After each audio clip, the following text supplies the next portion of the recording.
যাকাত কোথায় কোথায় ব্যয় করবেন, কারে কারে দিবেন?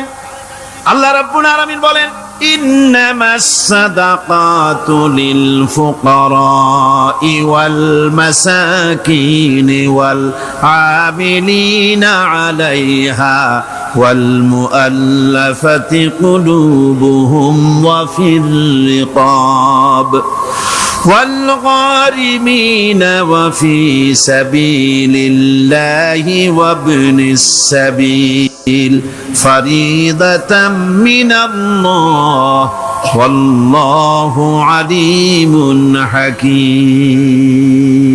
সূরা তাওবার মধ্যে আল্লাহ পাক যাকাত কোথায় কোথায় দিবেন খাতগুলি আল্লাহ বলে দিচ্ছেন। কোন আলহামদুলিল্লাহ। যেখানে সেখানে যাকাত দেওয়া যাবে না। যাকাতের জন্য খাত হচ্ছে 8টা। যাকাতের জন্য খাত কয়টা? 8টা। 8টি খাতে আপনার যাকাতের টাকা আপনি ব্যবহার করবেন, ব্যয় করবেন। প্রথম দিবেন ফকিরদেরকে। প্রথম দিবেন কাদেরকে? ফকির। ফকির কারা? ফকির হচ্ছে নিজের জীবন জীবিকায় অন্যের মুখাপেক্ষী। তারপরে শিশু, এতিম, বিধবা, জীবন চালানো খুবই কষ্টকর, অভাবগ্রস্ত লোক, এরা হচ্ছে ফকির। আর মিসকিন হচ্ছে যারা নিজেদের প্রয়োজন উপযোগী অর্থ উপার্জন করার সামর্থ্য নাই, আর মানুষের কাছে আত্মমর্যাদার কারণে হাত পাততেও পারে না। এক কথায় এক গরিব ভদ্রলোক। আল্লাহ কোরআন শরীফ বলেছেন যে এদের চেহারা দেখে বুঝো জ্বর পেটে খাবার নাই, অথবা সে অসুবিধায় আছে, চেহারা দেখে বুঝে তাকে সাহায্য করো। সে এমন শরীফ মানুষ আছে না আমাদের সমাজে, লোক এরকম আছে না? আছে কিনা? ঘরের মধ্যে 3 দিনও রান্না হয় নাই, কিন্তু দাড়ি টাড়ি সুন্দর করে আশ্রয়া জামাটা পরিপাটি করে গায়ে দিয়ে বেরোচ্ছে, কারোর কাছে হাত পাতে না, তার সরাপাতে তার ভদ্রতায় বাঁধে। ওনার সরাপথে বেঁধেছে, উনি চাবেন না কারো কাছে, কিন্তু উনাকে যিনি সৃষ্টি করেছেন সে আল্লাহ রাব্বুল আলামিন শোনায় দিচ্ছেন, বান্দারা আমার ওই গরিব ভদ্রলোককে খাবার দাও। ওরা হচ্ছে মিসকিন। এরপরে আমিলিন, 3 নম্বরে আমিলিন, অর্থাৎ যারা যাকাত সরকারিভাবে যাকাত যারা আদায় করে সেই আদায়কারীদেরকে এই যাকাতের টাকা দিয়ে তাদের সম্মানী দিতে বলা হয়েছে। ইসলামী গভর্নমেন্ট আসলে যাকাত তো আর আপনার খুশি মতো থাকবে না, যাকাত দিতে আপনি বাধ্য হবেন। যাকাত দিতে আপনি বাধ্য হবেন। যাকাত আদায় করবে গভর্নমেন্ট। কে আদায় করবে? গভর্নমেন্ট আদায় করবে, আর গভর্নমেন্ট ডিস্ট্রিবিউট করবে। ওয়াল মুআল্লাফাতিল কুলুব, মনতুষ্টির জন্য, যাদের মন জয় করতে হবে এই ধরনের লোকদেরকে। ওয়ার রিকাব, আর গলদেশের মুক্তিদানের জন্য। ওয়াল গারিমিন, আর ঋণগ্রস্ত ব্যক্তি, তাও আবার এমন পর্যায়ের যে ঋণ পরিশোধ করতে গেলে যদি তার এমন অবস্থা হয় যে তার কাছে যাকাত দেওয়ার মতো টাকা থাকে না, এরকমের অবস্থা যদি হয় তাহলে যাকাতের টাকা দিয়ে তার ঋণ পরিশোধ করে দেওয়া যেতে পারে। ফি সাবিলিল্লাহ। এরপরে হচ্ছে জিহাদের রাস্তা। জিহাদের রাস্তা মানে জিহাদ যখন শুরু হবে সেই জিহাদের ময়দানে আপনি বন্দুক রাইফেল কিনে দেওয়ার সাহায্য করবেন সেটা নয়, কিন্তু শুধু এটাকেই বোঝানো হয় নাই। ফি সাবিলিল্লাহ বলতে বোঝানো হয়েছে আল্লাহর রাস্তায় সংগ্রামরত সব ব্যাপারে আপনি সাহায্য করবেন, ইসলামী আন্দোলনের জন্য করবেন। যারা ইসলামের জন্য বইপত্র লেখে তাদের জন্য করবেন, যদি পয়সায় কুলাতে না পারে সেখানে সাহায্য করবেন। ইসলামী আন্দোলনকে বিজয় করার জন্য সাহায্য করবেন। এক কথায় আল্লাহর রাস্তা বলতে যা বুঝায় এগুলিকে দিবেন। ইবনে সাবিল, এরপরে পথিক মুসাফির। পথিক মুসাফির সে যদি বাড়িতে ধনী থাকে, ঢাকায় ধনী, কিন্তু চট্টগ্রামে এসে সর্বহারা হয়ে গেছে, টাকা পয়সা সব লুটপাট হয়ে গেছে, এখন বাড়ি ফেরার উপায় নাই, যাকাতের টাকা দিয়ে তাকে সাহায্য করা যেতে পারে। এই 8টি খাতে এভাবে যাকাত দেওয়ার জন্য আল্লাহ খাত সৃষ্টি করেছেন। কয়টা খাত হলো? 8টা খাত। কোরআনে কারীমের 3টি আয়াতে যাকাতের কথা এভাবে বলা হয়েছে। يا أيها الذين آمنوا أنفقوا من طيبات ما كسبتم ومما أخرجنا لكم من الأرض হে ইমানদার লোকেরা, তোমরা যেসব পবিত্র অর্থ সম্পদ উপার্জন করো সেগুলি, এবং আমি জমিন থেকে তোমাদের যে ফসল দান করি, ফসল উৎপাদন করে দেই, তার থেকে তোমরা আল্লাহর পথে খরচ করো। এগুলো 1 নম্বর আয়াত। 2 নম্বর, প্রথম আয়াত বলা হয়েছে সূরা বাকারায়, আর সূরা আনআমে বলা হচ্ছে কুলু মিন সামারিহি ইযা আসমারা ওয়া আতু হাক্কাহু ইয়াওমা হাসাদিহি। তার উৎপাদিত ফল ফসল তোমরা খাও, আর ফসলের একটি অংশ ফসল কাটার দিনেই আল্লাহর হকটা, আল্লাহর অধিকারটা আদায় করে দাও। যেদিন তোমরা ফসল কাটবে সেদিনই অধিকারটা আদায় করে দাও। এই যে একটা ফরজ, এই ফরজটা মুসলমানেরা বেমালুম ভুলে গিয়েছে। ফসলের যাকাত তারা দেয় না। ফসলের যাকাতকে বলা হয় ওশর। কি বলা হয়? ওশর। এই ওশর, এখন যদি আপনি গ্রামে গিয়া কোন শিক্ষিত লোককেও যদি জিজ্ঞেস করেন, ভাই ওশর কি চেনো? সে বলবে, ভাই ওশর এটা কি জাতীয় প্রাণী, সারপোকা না তেলাপোকা না আরশোলা, আমি তো এই নামটাম তেমন শুনি টুনি নেই, বুঝবি না ওশরটা কি জিনিস। অথচ নামাজ রোজার মতোই ফরজ ওশর আদায় করা। কবে আদায় করবেন? যেদিন আপনি ফসল কাটবেন সেই দিনই ওশর আদায় করে দিবেন। পরিমাণটা কি হবে? পরিমাণ হবে আকাশের বৃষ্টির পানি দিয়ে, আকাশের বৃষ্টির পানি দিয়া যদি ফসল হয় তাহলে দিবেন 10 ভাগের 1 ভাগ। 10 মণ যদি ধান হয়, গম হয়, ডাল হয়, 1 মণ আল্লাহর অধিকার আদায় করে দিবেন। অধিকারটা কার? আল্লাহ কি করবে দিয়ে? আল্লাহর অধিকার মানে গরিবের অধিকার, গরিবের হক। এই অধিকারটা আদায় করে দাও। 10 মণ হলে কয় মণ? কি হলে? যদি আকাশের বৃষ্টির পানিতে হয়। আর যদি আপনার সেচের মাধ্যমে হয়, সেচ পরিকল্পনার মাধ্যমে পয়সা খরচ করে পেট্রোল ডিজেল লাগায়া ইঞ্জিন চালাইয়া পানি উঠাইয়া কষ্ট করে ফসল ফলাইছেন, তাহলে আল্লাহ পাক বলছেন 10 মণে 1 মণ দেওয়া লাগবে না, তোমার খরচ হইছে বেশি। বান্দারে, তোমার উপরে আল্লাহ পাক জুলুম করবেন না, এবার 20 মণ হলে তার থেকে 1 মণ দিও। সুবহানাল্লাহ। ওয়ামাল্লাহু বিযাল্লামিন লিল আবিদ। আল্লাহ রাব্বুল আলামিন তার বান্দার উপরে জুলুম করেন না। সুবহানাল্লাহ। কোন এইভাবে করে ওশরের যাকাতটা তোমরা ঠিকমতো আদায় করে দিও। ওশরটা দিও, ফসলের ওশর দিও, আর টাকার যাকাত দিয়ে দিও। যারা এটা দিবে না তাদের সম্পর্কে আল্লাহ পাক সূরা তওবার ভিতরে বলেছেন, ওয়াল্লাযীনা ইয়াকনিজুনা আয-যাহাবা ওয়াল ফিদ্দাতা ওয়া লা ইউনফিকুনাহা ফী সাবিলিল্লাহি ফাবাশশিরহুম বিআযাবিন আলীম। যারা নাকি স্বর্ণ এবং রৌপ্যকে সঞ্চয় করে, জমা করে, ওয়ালা ইউনফিকুনাহা ফী সাবিলিল্লাহ, আর আল্লাহর রাস্তায় তা খরচ করে না, ফাবাশশিরহুম বিআযাবিন আলীম, তাদেরকে কঠিন পীড়াদায়ক শাস্তির সুসংবাদ দাও। পীড়াদায়ক শাস্তির কি দাও? শাস্তির কি সুসংবাদ হয় নাকি? হয়তো উচিত ছিল শাস্তির দুঃসংবাদ শোনাও, না, আল্লাহ বলছেন সুসংবাদ শোনাও। এটার দৃষ্টান্তটা আমার ভাষায় আমি মানুষকে এভাবে বুঝাই। ছেলে খুব দুষ্ট, দুষ্টামির ঠেলায় অস্থির, তার মা মোটেই সামলাতে পারছে না। তখন মা বলে, বেটা আমার কথা তো শুনলি না, তোর বাবা আসুক, তারপরে আমি তারে নালিশ করব। এমন পিট্টি দেবে, মজা টের পাবি। তখন পিট্টি দিলে কি মজা লাগে নাকি? তার মানে শাস্তির তীব্রতা বুঝাবার জন্য বলা হচ্ছে, মজাটা টের পাবা।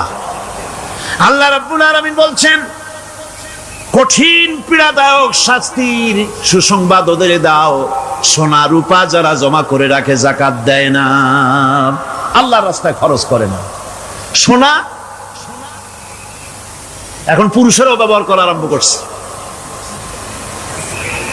অবশ্য চিটাগংয়ে এমন কাম শুরু হয়নি। ছাত্র, শিক্ষক, অফিসার গলায় একটা সোনার চেন, শীতের দিনেও সামনের বোতাম খুলে রাখে যাতে চেনটা সকলে দেখে। মিয়া সাহেব, এটা সোনার চেন না, জাহান্নামের আগুনের শিকল পড়েছ।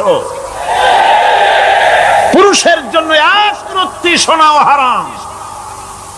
তোমার শরীরের সৌন্দর্য বাড়াবার জন্য স্বর্ণ ব্যবহার করতে পারবা না। স্বর্ণ রৌপ্য জমা করলো আর আল্লাহর রাস্তায় খরচ করলো না। রব্বুল আলামিন বলেন, ইয়াউমা ইউহমা আলাইহা ফি নারি জাহান্নামা ফাতুকওয়া বিহা জিবাহুহুম ওয়া জুনুবুহুম ওয়া যুহুরুহুম। একদিন আসবে এমন যেদিন এই সঞ্চিত ধনরাশি, সোনা দানাগুলি জাহান্নামের আগুন দিয়ে জ্বালানো হবে। আর জাহান্নামের আগুন দিয়ে জ্বালায়া এইগুলি দিয়ে তার পিঠের উপরে আর পাঁজরে সিল মারা হবে জাহান্নামের আগুন দিয়া। বলা হবে, হাদা মা কানাজতুম লিআনফুসিকুম ফাযুকু মা কুনতুম তাকনিজুন। মজা চাখো, স্বাদ গ্রহণ করো। এ হলো তোমার সেই সঞ্চিত সম্পদ, সঞ্চিত ধনরাশি যা তুমি জমা করেছো আর আল্লাহর রাস্তায় খরচ করনি। এখন এর শাস্তি গ্রহণ করো।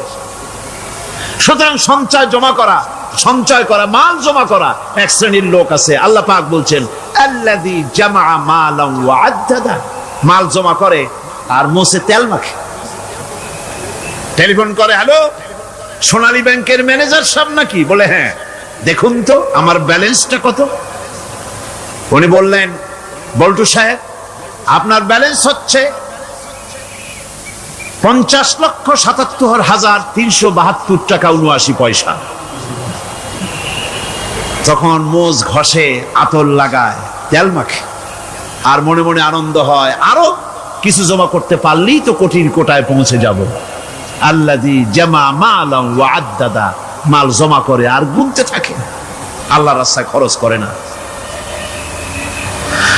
আল্লাহ রাব্বুল আলামিন বলছেন, খুয মিন আমওয়ালিহিম সাদাকাতান তুতাহহিরুহুম ওয়া তুযাক্কিহিম বিহা। তাদের অর্থ সম্পদ থেকে যাকাত উসুল করে তাদেরকে পবিত্র করে দাও। যাকাত আদায় করার মানেই হলো তার সম্পদগুলি পাক হয়ে গেল। কোন আলহামদুলিল্লাহ, সম্পদ পাক হয়ে গেল, পবিত্র হয়ে গেল। আর যেই সম্পদের যাকাত দেওয়া হয় না, আল্লাহর রাস্তায় খরচ করা হয় না, তা সম্পূর্ণরূপে অপবিত্র, নাপাক। কি পরিমাণ সম্পদের নিসাবটা কেমন হবে? নিসাব হবে 52.5 তোলা রৌপ্য। যদি আপনার কাছে থাকে, আপনি বাজার দর হিসাবে যাকাত দিবেন। স্বর্ণ 7.5 তোলা পর্যন্ত যদি হয়ে যায়, তাহলে অবশ্যই বাজার দর হিসাবে প্রতি বছর তার যাকাত দিবেন। ছাগল যদি 40টা থাকে, যাকাত দিবেন। গরু যদি 30টা থাকে, তাহলে যাকাত দিবেন। যাকাতের মাসলাটা খুবই কঠিন।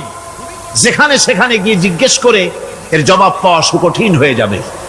এই জন্য মাল পবিত্র করার জন্য, জাহান্নামের কঠিন শাস্তি থেকে বাঁচার জন্য আমি আপনাদেরকে উপদেশ দেব, সাজেশন করব, পরামর্শ দেব একটা বই পড়ার জন্য।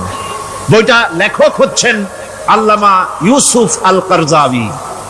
বর্তমান আসরে, এই বর্তমান বিশ্বের একজন সাহসী মুফাক্কির ইসলাম, কাতার ইউনিভার্সিটির শরিয়া ফ্যাকাল্টির ডিন।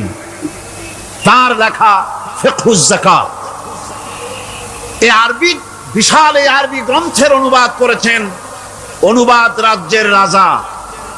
এদেশে ইসলামী আন্দোলনের, এই ভূখণ্ডের পুরোধা ইসলামী আন্দোলনের বর্তমান সব নেতাদের ওস্তাদ আল্লামা হযরত মাওলানা আব্দুর রহিম সাহেব রাহিমাহুল্লাহ। আল্লাহ তাকে জান্নাতুল ফেরদাউসের মেহমান বানায় নিক। জোরে কোন আমিন। তিনি এটার অনুবাদ করেছেন ইসলামে জাকাতের বিধান। ইসলামে, নামটা মনে রাখেন, ইসলামে জাকাতের বিধান। ইসলামী ফাউন্ডেশন বইটা বের করেছে, এত বড় 2টি খণ্ড। এই বইটি আপনারা সংগ্রহ করবেন, ইসলামের জাকাত বিধান। বইটি আপনারা সংগ্রহ করবেন মনে করে। আল্লাহর রাহে যে আপনি খরচ করবেন, সেই খরচ করার জন্য আল্লাহ রাব্বুল আলামিন কয়েকটা মূলনীতি দিয়েছেন। কিভাবে, কি মন মানসিকতা নিয়ে খরচ করবেন। খরচ করলেই কিন্তু সওয়াব হবে না। আতর মাখবেন, যদি চিন্তা করেন যে আতর মাখলাম, মাহফিলে যাব, মসজিদে যাব, লোকেরা টের পাবে যে বেটা আতর একখান মাখছে, তো খামো খাই আপনার আমও গেল, সালাও গেল, কোনো সওয়াব হইল না। আর যদি আতর মাখেন এই নিয়ত করে আতর মেখেছি, রাসূল পাক সাল্লাল্লাহু আলাইহি ওয়াসাল্লামের একটা সুন্নাত আমল করলাম, আল্লাহ রাব্বুল আলামিন অসংখ্য নেকি আমল নামায় লিখে দিবেন। নিয়তের উপরে দারমাদার করছে সবকিছু। এখন আপনি যে খরচ করবেন, সেই খরচটা কিভাবে করবেন, কি মন মানসিকতায় করলে পরে আল্লাহ খুশি হবেন, সেই কথাটি আল্লাহ পাক কোরআনে কারীমের মধ্যে বলছেন।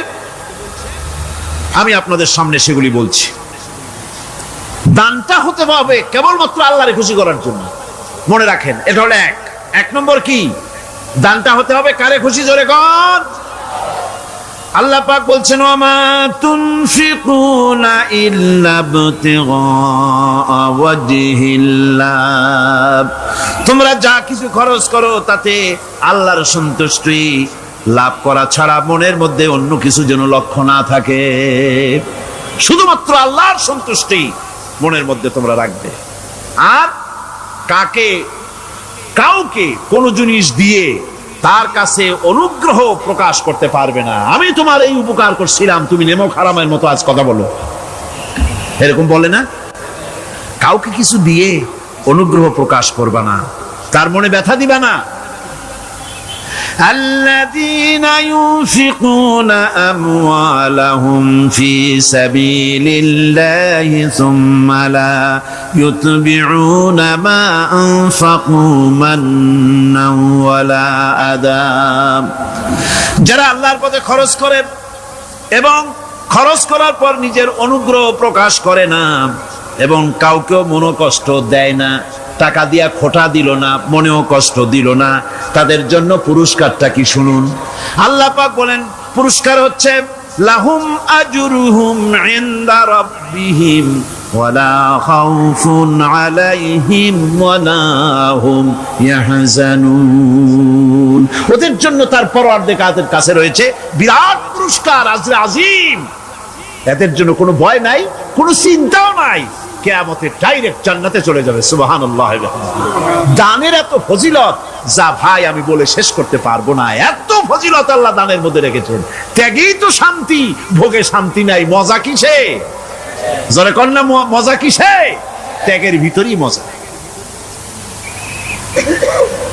এরপরে আল্লাহ পাক বলছেন আল্লাহর পথে 3 নম্বরে হতেছে আল্লাহর পথে যা খরচ করবা বেছে বেছে ভালো জিনিসটা দিও, বাইসা বাইসা ছেঁড়া জামাটা দিও না। পকেটে হাত দিয়া দান করবে, পকেটে হাত দিয়া হাত আর বাইর করে না। কারণ কি? খুঁজে দেখে যে 10 পাই না, 4 না, কম পয়সাটা দেবে, 12টা দেবে না। টাকা বের করে ওর মধ্যে ময়লা পচা গন্ধ লাগে, ওইটা দান করবে, আর টাটকা টাকাটা পকেটে রেখে দেবে। এই স্বভাব আমাদের আছে কিনা? আছে কিনা? আরে বাবা, টাকা কি আপনি পকেটে রাখতে পারবেন? ওটা দেওয়া লাগবে না, এরে দেন তারে দেন, কাউকে কিন্তু দেবেনি। আমাদের এই বদভ্যাস আল্লাহ আমাদেরকে মাফ করুন। কোন আমিন বলেন। আমিন। দান করার সময় বেছে বেছে খারাপটা দিও না, ছেঁড়া কাপড়টা দিও না, অখাদ্য কুখাদ্য দান করো না। বিয়ার মজলিস, বিবাহে অনেক লোক দাওয়াত দিয়েছে, বেশি করে রান্না করছে, কম যদি হয়ে যায় বড় মিয়ার ইজ্জত নষ্ট হয়ে যাবে। মেহমান কম আসলো, এখন এই খাবারগুলি না পারিয়া তারপরে গরিবদের দেয়, না পেরে যখন খাবার কেউ নাই তখন গরিবদের দেয়। গরিবদের উদ্দেশ্য করে কিন্তু বানানো হয় নাই। এটা হলো একজনের রুটি খাচ্ছিল, এক কৃপণ বখিল রুটি খেতে বসেছে, সিল একটা এসে রুটিতে সু মারলো, সু মেরে রুটিটা নিয়ে গেছে। বেচারা পিছনে পিছনে দৌড় আরম্ভ করছে গালি দিতে দিতে, মরার সিল আর তুই জায়গা পাইলি না। চিলের পিছনে দৌড়াতে দৌড়াতে নদীর পারে চলে আসছে। সিলও দেখে যে আল্লাহ, এমন এক বেকায়দার লোকের রুটি নিলাম, কোন গাছেও বসতে পারি না তার ঢিলার জ্বালায়। শেষ পর্যন্ত পাশে ছিল নদী, নদীর উপর দিয়া চিল উড়ে ওপার যাওয়া আরম্ভ করছে। বকিল বেচারা দাঁড়াই থাকে, দিলাম ফি সাবিলিল্লাহ, আল্লাহর রাস্তায় দিলাম। এর তো কোনো মানে নাই। নিজে খেতে না পারে বাসি অখাদ্য কুখাদ্য এগুলি দিতে আল্লাহ পাক নিষেধ করেছেন। দিবা বাইসে বাইসে ভালো জিনিসটা, যেটা তোমার কাছে প্রিয় ওইটা দিও। তুমি যদি খারাপটা দাও তাহলে আল্লাহ তোমার দেবেন ওই মানের। কিয়ামত আছে না, কিয়ামত ওই মানের পাবা। আল্লাহ পাক বলছেন, ইয়া আইয়ুহাল্লাযীনা আমানু আনফিকু মিন তাইয়্যিবাতি মা কাসাবতুম ওয়া মিম্মা আখরাজনা লাকুম মিনাল আরদ। তোমরা যে উপার্জন করেছো, সেই উপার্জনে তোমাদের জন্য যা উপার্জন করেছো তাই, আর মাটি থেকে আমি যা তোমাদের জন্য দিয়েছি তার থেকে ভালো জিনিস, ভালো ভালো জিনিস আমার রাস্তায় খরচ করো। এটা কার অর্ডার? আল্লাহর অর্ডার। আর খরচ করার জন্য ওয়ালা তায়াম্মামুল খাবিসা মিনহু তুনফিকুন, খরচ করার জন্য বাইসা বাইসা খারাপ জিনিসগুলি খুঁজে বেড়াইও না, ভালো জিনিসগুলি আমার রাস্তায় খরচ করো। আর যতদূর সম্ভব গোপনে দিও, যতদূর সম্ভব দান গোপনে করি। মানুষকে শুনায়ও না অমুক জায়গায় দিলাম, বা মানুষের দেখায় দেখায় দিও না। কোন কোন শহর আছে কোরবানির সময় বিরাট গরু কেনা হয়, সেই গরুর গলায় মালা দিয়া তারপরে শহরের রাস্তায় রাস্তায় ঘুরানো হয়, অমুক মিয়া সাহেব এই গরুটা কোরবানি করবে। এরকম চিটাগংয়ে হয় না, অন্য অন্য জেলায় হয়। জি, এখানেই বেশি হয়। তাই আশ্চর্য কথা। তাহলে তো উচিত, এরকম যদি উদ্দেশ্য হয় তাহলে বড় মিয়া গরুর সাথে একসাথেই হাঁটা উচিত। লোকেরা বুঝুক কোন বড় মিয়া আর কোন বড় গরু। আপনি এটা করলেন কি জন্যে? এই কাজটা তো নিন্দনীয় কাজ। আর প্রতিযোগিতামূলক কোরবানি করা, প্রতিযোগিতামূলক 35,000 টাকার গরু কোরবানি করা হলো, মানে নাই। মানুষকে শুনাইয়া, মানুষকে দেখাইয়া যদি করা হয় কোনো ফল পাওয়া যাবে না। আমার বন্ধুগণ, আল্লাহ রাব্বুল আলামিন বলছেন, মানুষকে দেখাবার জন্য দান সদকা করো না। ইন তুবদুস সাদাকাতি ফানি'ম্মা হিয়া ওয়া ইন তুখফুহা ওয়া তু'তুহাল ফুকারা ফাহুয়া খায়রুল লাকুম ওয়া ইউকাফিরু আনকুম মিন সাইয়্যাতিকুম। প্রকাশ্যভাবে খরচ করলে তা ভালো, আল্লাহ পাক বলছেন প্রকাশ্যভাবে খরচ করলে তা ভালো, কিন্তু গোপনে দান করা সবথেকে উত্তম। তবে প্রকাশ্যে দান করতে গিয়ে যদি এটা এই জন্য হয় যে আমি দিলে পরে আরো একজন উৎসাহিত হয়ে যাবে, সমাজ কল্যাণ পরিষদের এত বড় বিশাল মাহফিল, 16 লক্ষ টাকা খরচ হবে, দিলাম আমি 1 লাখ টাকা, এটা শুনাইয়া বলার পর আমার কথা শুনিয়া আরো যাদের টাকা আছে তারা হয়তো 2 লাখ দেবে, এই চিন্তা করে যদি তারগিবের জন্য, উৎসাহ প্রদানের জন্য, ইন্সপিরেশনের জন্য যদি হয়, এই নিয়ত হলে ক্ষতি নেই। কিন্তু সর্বাবস্থায় দানটা গোপন হয় ভালো।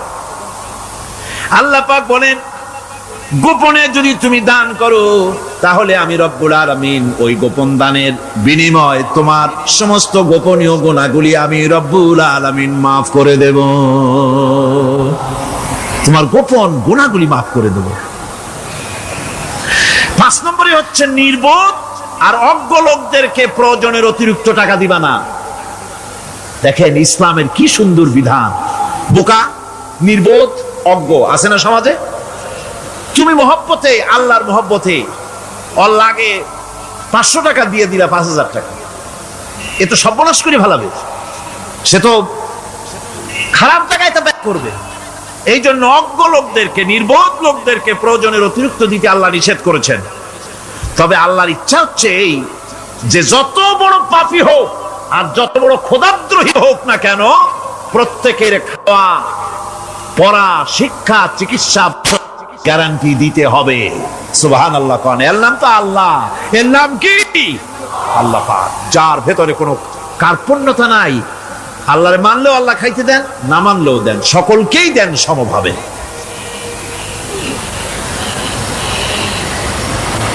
6 নম্বরে হচ্ছে কারো প্রয়োজন পূরণের জন্য যদি ধার দেওয়া হয়, যদি কাউকে ধার দেন, তা করার জন্য বারবার তাকে তাগাদা দেওয়া যাবে না।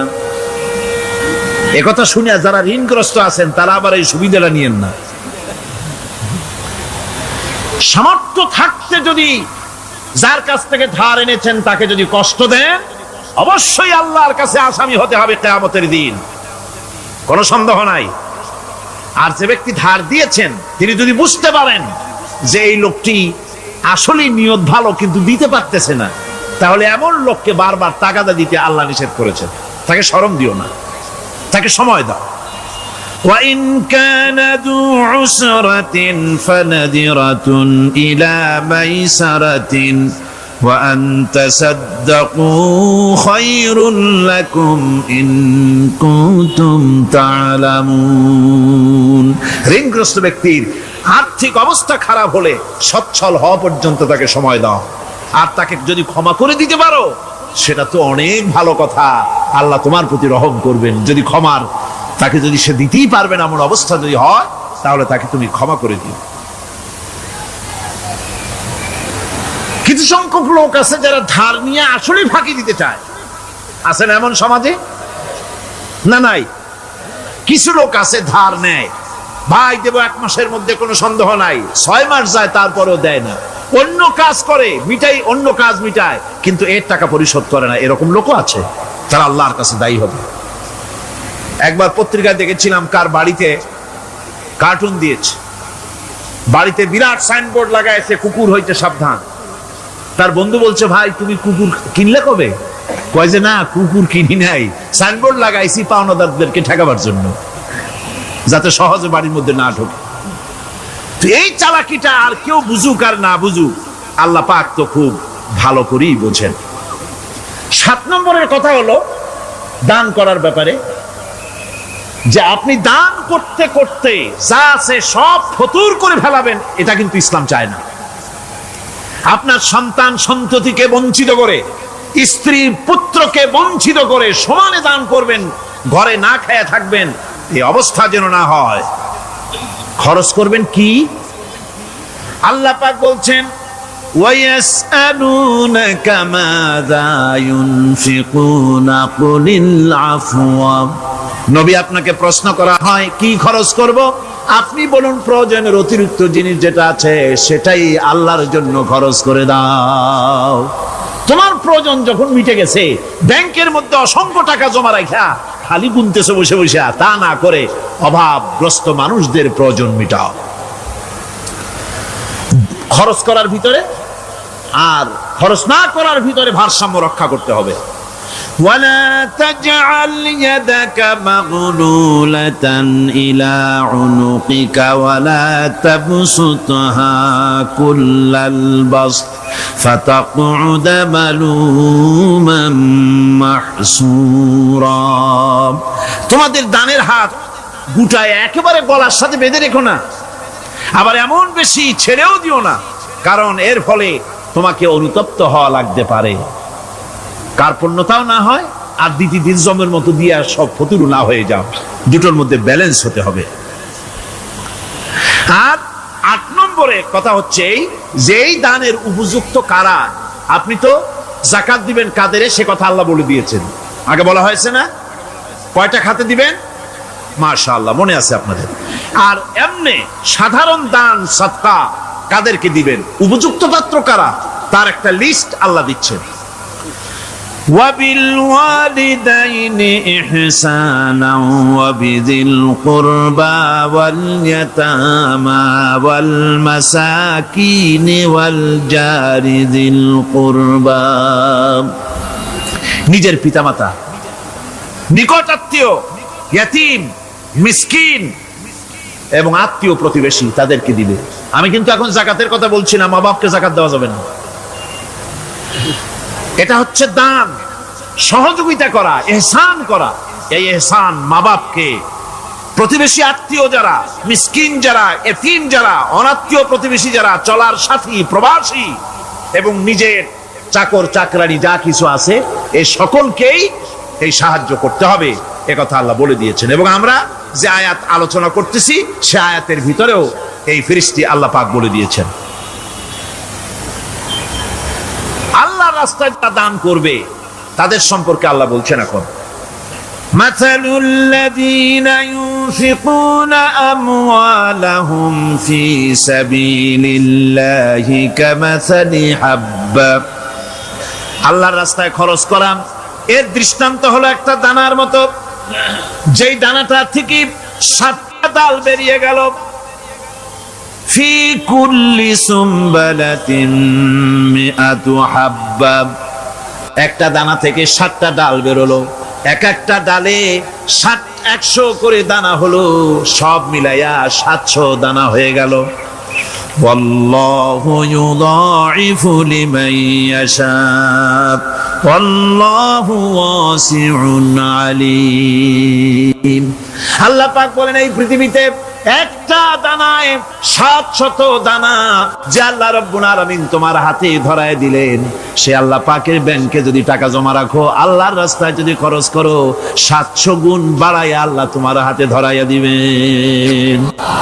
আল্লাহু ইউদাইফু লিমান ইয়াশা, আর আল্লাহ ইচ্ছে করলে এর থেকেও বেশি তোমাকে দান করবেন। সুবহানাল্লাহ, কোন জোরে। আর এই দান করতে হবে মরার আগে। কোন সময় দেবেন কোন? আমার দেশে বহু মুসলমান আছে যারা বলে, হুজুর আসি আপনাদের পেছনে, যা বলেন আসি, জীবন দিয়া দেব। এরা খুব চালাক, জীবন দিতে চায়, মাল দিতে চায় না। আল্লাহ তো আগে জীবন চায় নাই, আল্লাহ আগে কি চেয়েছেন? কোন আল্লাহ আগে কি চেয়েছেন? আল্লাহ চেয়েছেন মাল। وَتُجَاهِدُونَ فِي سَبِيلِ اللَّهِ بِأَمْوَالِكُمْ وَأَنفُسِكُمْ। আল্লাহ পাক বলেন জিহাদ করো আমার রাস্তায় মাল দিয়ে আর জান দিয়ে। মাল দাও আগে, মাল না দিয়া যদি আগে মরে যাও, মালটা তো থেকেই গেল। সুতরাং মাল আগে আমার রাস্তায় দাও। দেবা কখন? মরার আগে দাও। وَأَنفِقُوا مِمَّا رَزَقْنَاكُم مِّن قَبْلِ أَن يَأْتِيَ أَحَدَكُمُ الْمَوْتُ। আমার রাস্তায় খরচ করো মৃত্যু আসার আগে।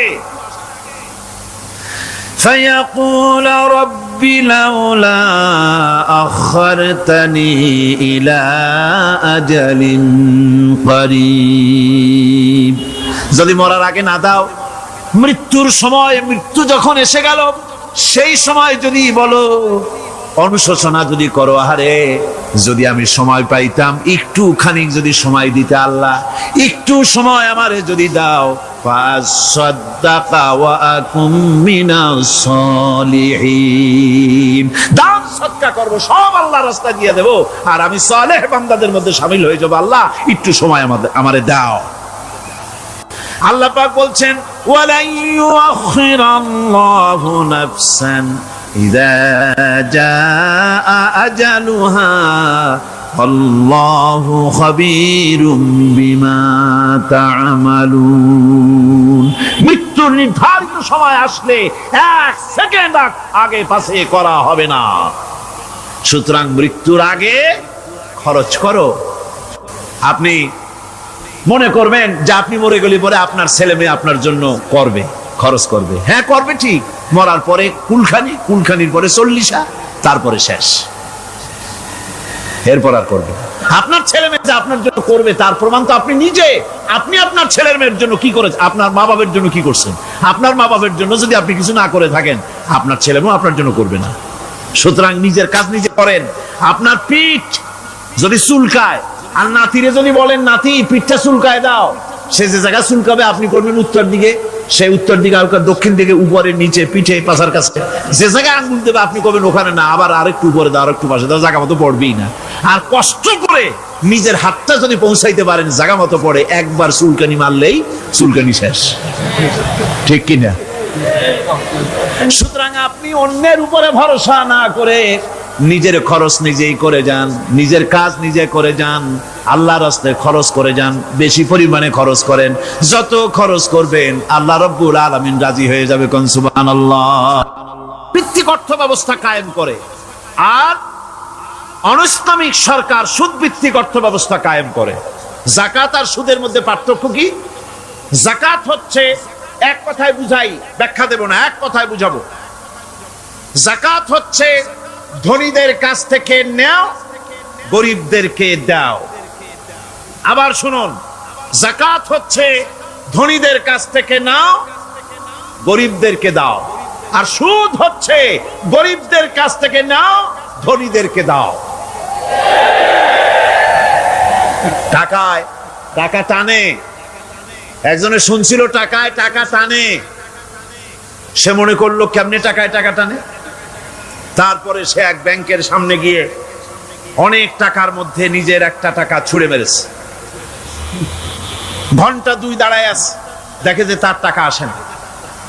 তখন ব্যাংকের দারোয়ান এসে পিছন থেকে গলাটা ঠেসে ধরছে, বেটা তুমি চোর নাকি, না হাইজাকার, না মাস্তান, না সাদাবাজ? কয় যে না, আমি এর কোনোটাই না। তাহলে এই পজিশন নিয়ে দেখতেছো কি? কয় যে আমি শুনছিলাম টাকায় টাকা টানে, সেজন্য আমার পকেটে একটা টাকা ছিল, ওই যে কেশিয়ার টাকাগুলি গুনতেছে ওইখানে মারলাম, দেখেনি টাকা, আমার টাকায় কিছু টাকা টাইনে আনে। এতক্ষণ দাঁড়ানো, আমার টাকা তো টানলই না, আমার যে একটা টাকা তাও আসে না। দারোয়ান বলছে, বেটা তুমি ঠিকই শুনেছো, টাকায় টাকা ঠিকই টানে, ওই অনেকগুলা টাকা তোমার একটা টাকারে এমন ভাবে টাইনিয়া ধরছে, বাইরে আবার উপায় নাই।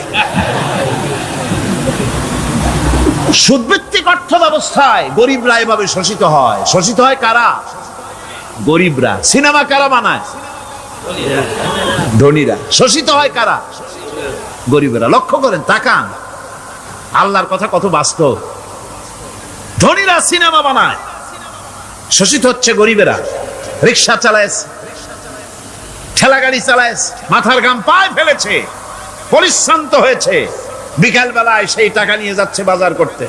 সিনেমা হলের সামনে যায় দেখে সর্বনাশ, যুবক একটা যুবতীর জড়ায় ধরছে 2 হাত দিয়া, নিচে লেখা কি যে প্রেম আর কত যে জ্বালা। বেচারা গরিব মানুষ মাথা গরম হয়ে গেছে এটা দেখিয়া, যে বাইরে যদি এত জ্বালা, ভিতরে না জানি কত মজা। যে টাকা দিয়ে চাউল কিনতো, সেই টাকা দিয়া টিকিট কিনে সিনেমায় ঢুকলো। এর মাথা ঘামানো পয়সাগুলি পাইলো কে? বড় লোকই পেল। বড় লোকেরা ব্যাংকে টাকা রাখে, গরিব মানুষেরা ব্যাংক থেকে টাকা লোন নেয়। কৃষি লোন নিল, গরু কিনলো, বীজ কিনলো, সার কিনলো। আকাশ থেকে বৃষ্টি হলো না, অনাবৃষ্টি, অতিবৃষ্টি, খরার কারণে ফসল হলো না। ব্যাংক কি তার লোন মাফ করবে? তার সুদ মাফ করবে? শেষ পর্যন্ত গরুটা বেচা, মায়ের হাতের, বউ হাতের শেষ চুড়ি গাছা বিক্রি করে লোন পরিশোধ করলো। বড় লোকের টাকা ওখানে ছিল, ওই টাকায় আরো টাকা গিয়ে জমলো, আর গরিব ফতুর হয়ে গেল। এই জন্য আল্লাহ পাক বলেছেন, সুদ হচ্ছে ওয়াহাল্লাল্লাহুল বায়আ ওয়া হাররামা রিবা। আল্লাহ পাক ব্যবসাকে করেছে হালাল, সুদকে করেছেন হারাম। এই সুদের মধ্যে 70টি গুনাহ, তার ছোট্ট গুনাহ হলো নিজের মায়ের সাথে জিনা করা। জোরে কোন নাউযুবিল্লাহ। মায়ের সাথে জিনা করার চাইতেও নিকৃষ্ট, এটা হলো ছোট গুনাহ। টের পাইছেন? এটি হলো ছোট গুনাহ। তাহলে বড় গুনাহ কি? বড় গুনাহ হচ্ছে আল্লাহ আর তার রাসূলের সাথে যুদ্ধ করা। নাউযুবিল্লাহ পড়ে। সুতরাং এই সুদ ভিত্তিক অর্থ ব্যবস্থার, এই সুদ ভিত্তিক অর্থ ব্যবস্থাকে নির্মূল করে দিয়ে ইসলাম যাকাত ভিত্তিক অর্থ ব্যবস্থা কায়েম করেছিল, যার ফলে মানুষ খেয়ে পরে সুখে শান্তিতে বসবাস করেছে। চুরি নাই, ডাকাতি নাই, জেনা নাই, ব্যভিচার নাই, হত্যা নাই, ধর্ষণ নাই। এমন এক সময় এসেছিল, কোরআনে কারিমের বরকতে, যাকাত ভিত্তিক অর্থনীতির বরকতে এমন এক সময় এসেছিল, ময়দানে ঢোল পিটানো হতো বাজারে বাজারে, যাকাত কে নেবে, যাকাত কে নেবে, যাকাত কে নেবে। একজন মানুষও খুঁজে পাওয়া যায় নাই যে বলবে যাকাত আমার দরকার। গল্প করলাম? এটা কি গল্প? এটা বাস্তব। হযরত ওমর বিন আব্দুল আজিজ রাহমাতুল্লাহ আলাইহির জামানায় সদকার টাকা নিয়ে 3টি দিন একজন ঘুরেছেন গ্রামে গ্রামে, ময়দানে ময়দানে। একটা গরিব খুঁজতেছেন সদকার টাকা দেবে, গরিব খুঁজে পাওয়া যায় না। ক্লান্ত শ্রান্ত হয়ে মরুদ্যানের ভিতরে আরাম করতেছেন, এমন সেখানে আর একটা লোক আসছে, ধুলা মলিন বড় একটা বস্কা তার সাথে। এই লোকটি তার কাছে গিয়ে বলছে, ভাই আল্লাহ আপনারা আমারে মিলাই দিছে, 3 দিন পর্যন্ত ঘুরেছি কিছু সদকার টাকা নিয়ে, এত বড় দেশের এত জায়গা ঘুরলাম, একটা গরিব পাই নাই যে তারে দেব, আল্লাহ আপনারে মিলাই দিছে, নেন এই টাকাগুলা। কয় যে তোমার মাথা খারাপ না স্কুল উঠিলা? তুমি কি মনে করছো আমার এই বস্কার মধ্যে ছেঁড়া খাতা? তোমার টুপলায় যে টাকা আছে আমার বস্তায় তার থেকে অনেক বেশি টাকা আছে। তুমি ঘুরতেছো 3 দিন, আমি ঘুরতেছি সপ্তাহকাল, একটা ভিক্ষুক পাই নাই। এটা কিসের বরকতে? ইসলামী অর্থনীতির বরকতে। যখন কিসের বরকতে? কপাল পোড়া জাতি, কপাল পোড়া জাতি। সেই বরকতপূর্ণ সমাজ ব্যবস্থার দিকে না গিয়ে কোন নেতা কোন নেত্রী কি কইল সেদিকে দৌড়ায়, সেদিকেই দৌড়ায় পাগলের মতো। হেমিলেনের বংশীবাদক বাঁশি বাজায় চললো, আর ইঁদুর বাদর সব পিছনে ছুটলো। এর কোনো মানে হয় না। যাকাত হচ্ছে পবিত্র করে দেওয়া। নামাজের পর ইসলামের সবচাইতে গুরুত্বপূর্ণ ব্যাপার হলো নামাজ। নামাজের পরেই গুরুত্বপূর্ণ ব্যাপার হচ্ছে যাকাত।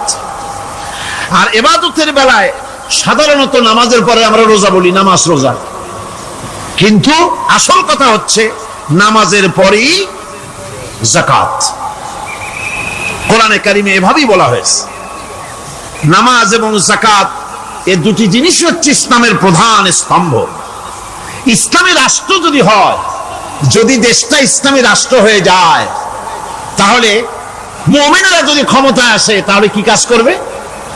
আল্লাহ রাব্বুল আলামিন কোরআনে কারীমের মধ্যে বলেছেন, আল্লাযীনা ইম্মাক্কান্নাহুম ফিল আরদি আকামুস সালাত ওয়া আতাউজ যাকাত। আমার মুমিন বান্দারা যদি ক্ষমতায় আসে, মুমিনরা যদি ক্ষমতা পায়, তাহলে 4খানা কাজ করবে। কয়খান কাজ? জোরে চিল্লায় কোন কয়খান? প্রথম কাজ, ক্ষমতায় এসেই নামাজ প্রতিষ্ঠা করবে। প্রথম কাজ কি? নামাজ প্রতিষ্ঠা করবে। সে নামাজের কথা বলবো কালকে। 2 নম্বরের কাজ হলো যাকাত আদায় করবে। 2 নম্বরের কাজ কি?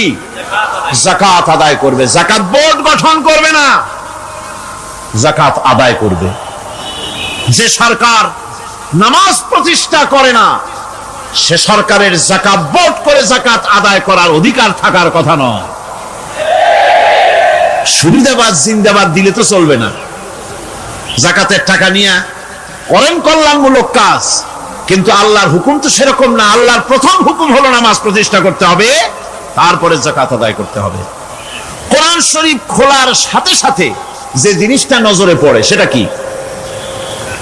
কোরআনে কারীম খোলার সঙ্গে সঙ্গে যে জিনিসটি নজর পড়ে তা হলো আলিফ লাম মিম যালিকাল কিতাবু লা রাইবা ফীহি হুদাল লিল মুত্তাকিন আল্লাযীনা ইউমিনুনা বিল গায়বি ওয়া ইউকিমুনাস সালাতা ওয়া মিম্মা রাযাকনাহুম ইউনফিকুন। এই কিতাবের মধ্যে কোনো সন্দেহ নাই, মুত্তাকিদের জন্য কিতাব হেদায়েত, হেদায়েতের জন্য এসেছে। আর মুত্তাকি হচ্ছে তারা যারা নাকি গায়েবের প্রতি ঈমান আনে, অদৃশ্যকে বিশ্বাস করে, নামাজকে প্রতিষ্ঠা করে, আর আমি যে রিজিক দিয়েছি তার দ্বারা আমার রাস্তায় খরচ করে। ইসলাম নামাজের পরই যাকাতের জায়গাটা দিয়েছে। যেখানেই আছে আকিমুস সালাত, সেখানেই আছে ওয়াতুজ যাকাত। দেখছেন কি ধরনের একটা মিল? যেখানেই নামাজ প্রতিষ্ঠা করো সেখানে যাকাত আদায় করো। তার মানে হলো নামাজ সঠিকভাবে প্রতিষ্ঠা হতেই পারে না যাকাত ভিত্তিক অর্থ ব্যবস্থা পরিচালিত হওয়া ছাড়া। কারণ একটি গরিব মানুষ, পেটে খাবার নাই, সে নামাজ পড়তে যখন দাঁড়িয়েছে তার নিজের পেটে খাবার নাই, তার বাচ্চা অসুখে তড়পাচ্ছে, তার ছেলের পরীক্ষার ফি নাই, ফি দেওয়ার মতো পয়সা নাই, তার স্ত্রীর পরনে কাপড় নাই, নামাজ পড়তে দাঁড়িয়েছে, স্বাভাবিকভাবেই নিজের ক্ষুধার যন্ত্রণা, বিবি বাল বাচ্চার কষ্টের কথা এগুলি তার মনের মধ্যে তোলপাড় করে উঠবে। এ কথা আল্লাহর চাইতে আর কে ভালো বুঝবে? সেই জন্য আল্লাহ পাক বলেছেন, আকিমুস সালাত ওয়া আতুজ যাকাত, নামাজ প্রতিষ্ঠা করো, যাকাত আদায় করো। নামাজ আর যাকাতকে পাশাপাশি রাখা হয়েছে। আর এই নামাজ আর যাকাত দুনিয়ার সমস্ত নবীদের উপর আল্লাহ ফরজ করেছিলেন। কোন সুবহানাল্লাহ। এ শুধু আপনার আমার নবীর উপরে না, দুনিয়ার সব নবীদের উপরে নামাজ আর যাকাত কি ছিল? ফরজ। হযরত ইব্রাহিম আলাইহিস সালাম এবং তার বংশের নবীদের কথা উল্লেখ করার পর আল্লাহ রাব্বুল আলামিন বলছেন, ওয়াজআলনাহুম আইম্মাতান ইয়াহদুনা বিআমরিনা وأوحينا إليهم فعل الخيرات وإقام الصلاة وإيتاء الزكاة وكانوا لنا عابدين وجعلناهم أئمة আমি সমস্ত নবীদেরকে নেতা বানাইছি। সমস্ত নবীরা কি? আর এক শ্রেণীর, কি বলবো আমি, আমার কাছে ভাষা আসতেছে না, এক শ্রেণীর ভদ্রলোক বলি, ওনারা বলেন নবীদের নেতা কওয়া যাবে না। আশ্চর্য কথা। এই আয়াতের অর্থ তারা কি করবেন? ওয়াজআলনাহুম আইম্মাতান, নবীদের কথা বলা হচ্ছে আমি সমস্ত নবীদেরকে নেতা বানিয়েছি, তাদেরকে আমি নির্দেশ করেছি ভালো কাজের, তারা কল্যাণমূলক কাজ করবে এটা নির্দেশ করেছি, নেতা বানিয়েছি। আর তাদেরকে বলেছি কল্যাণমূলক কাজ করার জন্য, নামাজকে প্রতিষ্ঠা করার জন্য, যাকাতকে আদায় করার জন্য। আর তারা সবাই ছিল আমার অনুগত, বাধ্যগত। নবীরা সব হলেন নেতা। নবীরা কি?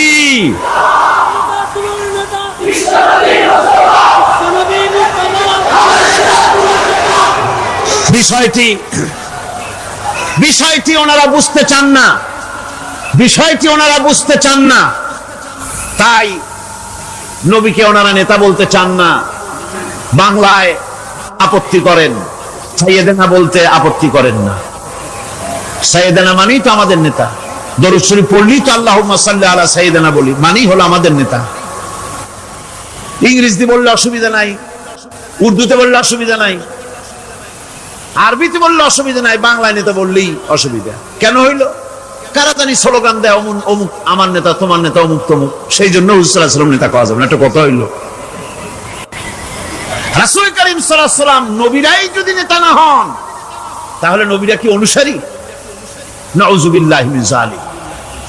রাসূলকে বলা হয় ইমামুল মুরসালিন। আমাদের হুজুরকে কি বলা হয়? আমাদের রাসূলকে কি বলা হয়? ইমামুল মুরসালিন। মানে কি? সমস্ত নবীদের নিয়ে উনি নামাজের, সমস্ত নবীর একটা মসজিদে নামাজ পড়তেন, উনি সেখানে ইমামতি করতেন নাকি? না, সমস্ত নবীদের তিনি ইমাম, নেতা। সুবহানাল্লাহ। সুতরাং এটা এক ধরনের মূর্খতা। আল্লাহ পাক বলছেন আমি সমস্ত নবীদেরকে নেতা হিসাবে পৃথিবীতে প্রেরণ করেছি, তারা হচ্ছেন নেতা। তাদেরকে আমি হেদায়েত দিয়েছি, আমি হুকুম করেছি ওহীর মাধ্যমে জনকল্যাণমূলক কাজ তোমরা করো, নামাজ প্রতিষ্ঠা করো, কল্যাণমূলক কাজ করো, ফেলাল খায়রাত, কল্যাণমূলক কাজ করো, আর নামাজ প্রতিষ্ঠা করো, যাকাতকে আদায় করো। আর তারা সবাই ছিল আমার বাধ্যগত। ইসমাঈল আলাইহিস সালাম সম্পর্কে বলা হয়েছে وَكَانَ يَأْمُرُ أَهْلَهُ بِالصَّلَاةِ وَالزَّكَاةِ وَكَانَ عِندَ رَبِّهِ مَرْضِيًّا। সে তার স্বজনদেরকে নামাজের হুকুম করত, নামাজের এবং যাকাতের নির্দেশ দিতেন হযরত ইসমাঈল আলাইহিস সালাম। আর তিনি ছিলেন বিশেষ মর্যাদার অধিকারী। মূসা আলাইহিস সালাম এবং তার কওমকে আল্লাহ পাক এই অর্ডার দিয়েছিলেন। মূসা আলাইহিস সালাম বলেছিলেন, আয় আল্লাহ, আমার কওমকে যেন তুমি গজব দিও না, তাদেরকে তুমি শাস্তি দিও না। আল্লাহ পাক হযরত মূসা আলাইহিস সালামের এই প্রার্থনার জবাবে আল্লাহ পাক বললেন, আযাবি উসিবু বিহি মান আশাউ ওয়া রাহমাতি ওয়াসিআত কুল্লা শাইইন। আমি যাকে চাইবো আমার আযাবে নিক্ষেপ করব, তবে সকল জিনিসের উপর আমার রহমত পরিবেষ্টিত আছে।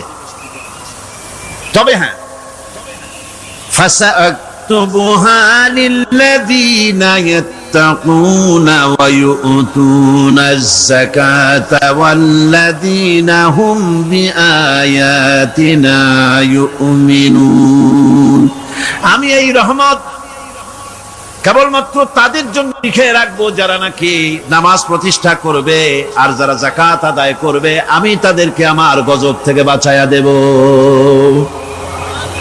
যাকাত যারা আদায় করবে আমি তাদেরকে আমার শাস্তি থেকে, গজব থেকে রক্ষা করব। রাসূল করিম সাল্লাল্লাহু আলাইহি ওয়াসাল্লামের পূর্বে শেষ নবী হচ্ছেন হযরত ঈসা আলাইহিস সালাম। তাকে আল্লাহ পাক এই অর্ডারই করেছেন।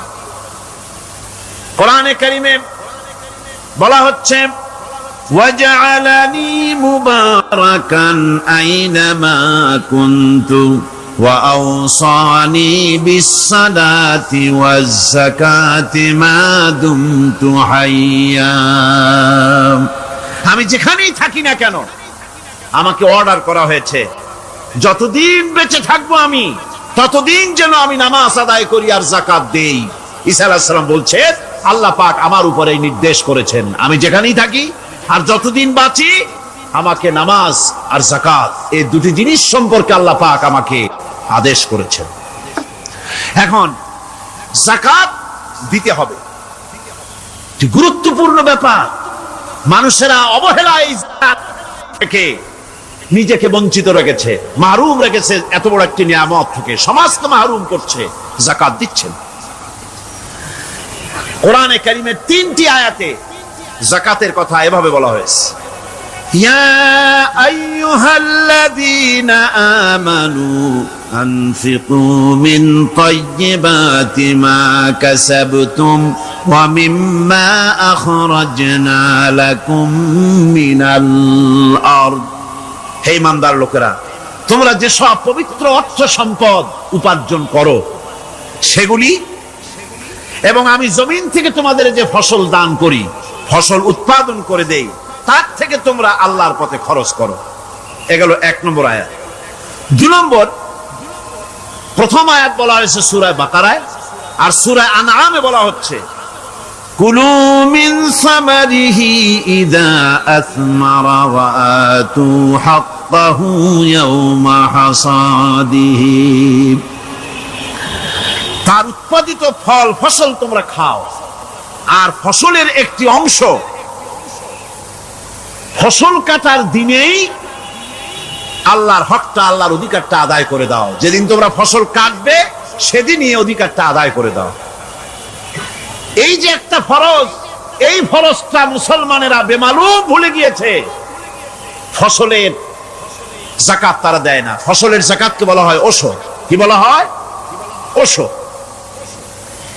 এই ওশর এখন যদি আপনি গ্রামে গিয়া কোন শিক্ষিত লোককে যদি জিজ্ঞেস করেন, ভাই ওশর কি চেনো? সে বলবে, ভাই ওশর এটা কি জাতীয় প্রাণী, সারপোকা না তেলাপোকা না আরশোলা, আমি তো এই নামটাম তেমন শুনি টুনি নাই, বুঝবি না ওশরটা কি জিনিস।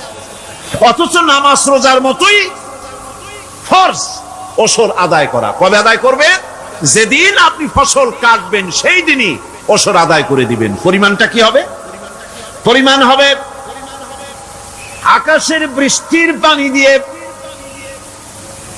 আকাশের বৃষ্টির পানি দিয়া যদি ফসল হয় তাহলে দিবেন 10 ভাগের 1 ভাগ।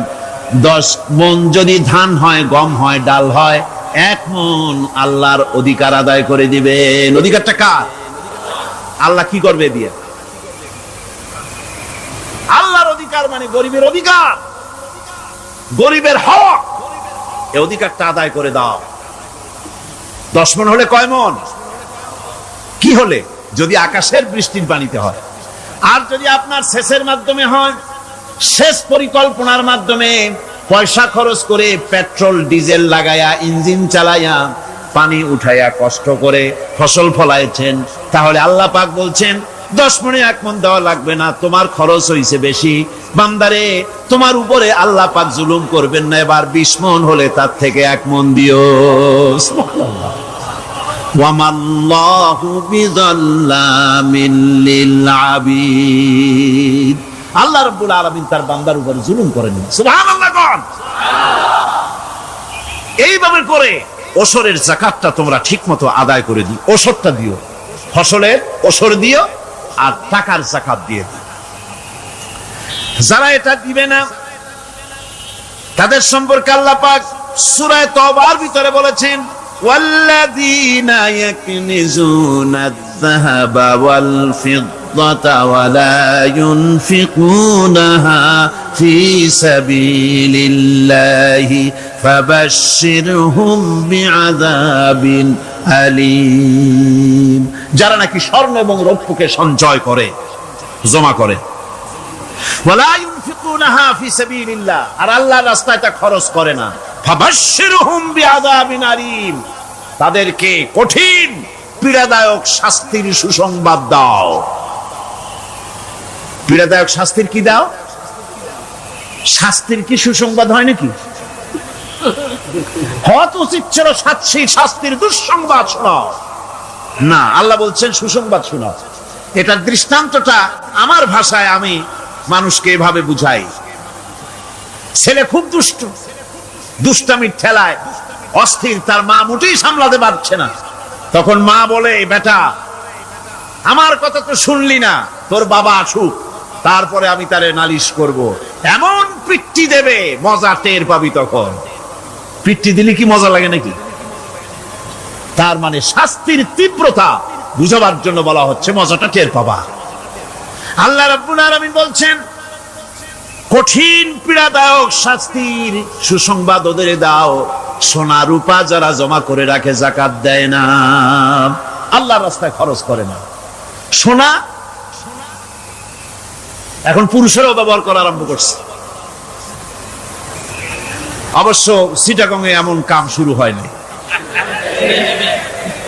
ছাত্র, শিক্ষক, অফিসার গলায় একটা সোনার চেন, শীতের দিনেও সামনের বোতাম খুলে রাখে যাতে চেনটা সকলে দেখে। মিয়া সাহেব, এটা সোনার চেন না, জাহান্নামের আগুনের শিকল পড়েছো। পুরুষের জন্য এক রত্তি সোনাও হারাম। তোমার শরীরের সৌন্দর্য বাড়াবার জন্য স্বর্ণ ব্যবহার করতে পারবে না। স্বর্ণ রৌপ্য জমা করলো আর আল্লাহর রাস্তায় খরচ করলো না। রব্বুল আলামিন বলেন, ইয়াউমা ইউহমা আলাইহা ফি নারি জাহান্নামা ফাতুকওয়া বিহা জিবাহুহুম ওয়া জুনুবুহুম ওয়া যুহুরুহুম। একদিন আসবে এমন, যেদিন এই সঞ্চিত ধনরাশি, সোনা দানাগুলি জাহান্নামের আগুন দিয়ে জ্বালানো হবে। আর জাহান্নামের আগুন দিয়ে জ্বালায়া এইগুলি দিয়ে তার পিঠের উপরে আর পাঁজরে সিল মারা হবে জাহান্নামের আগুন দিয়া।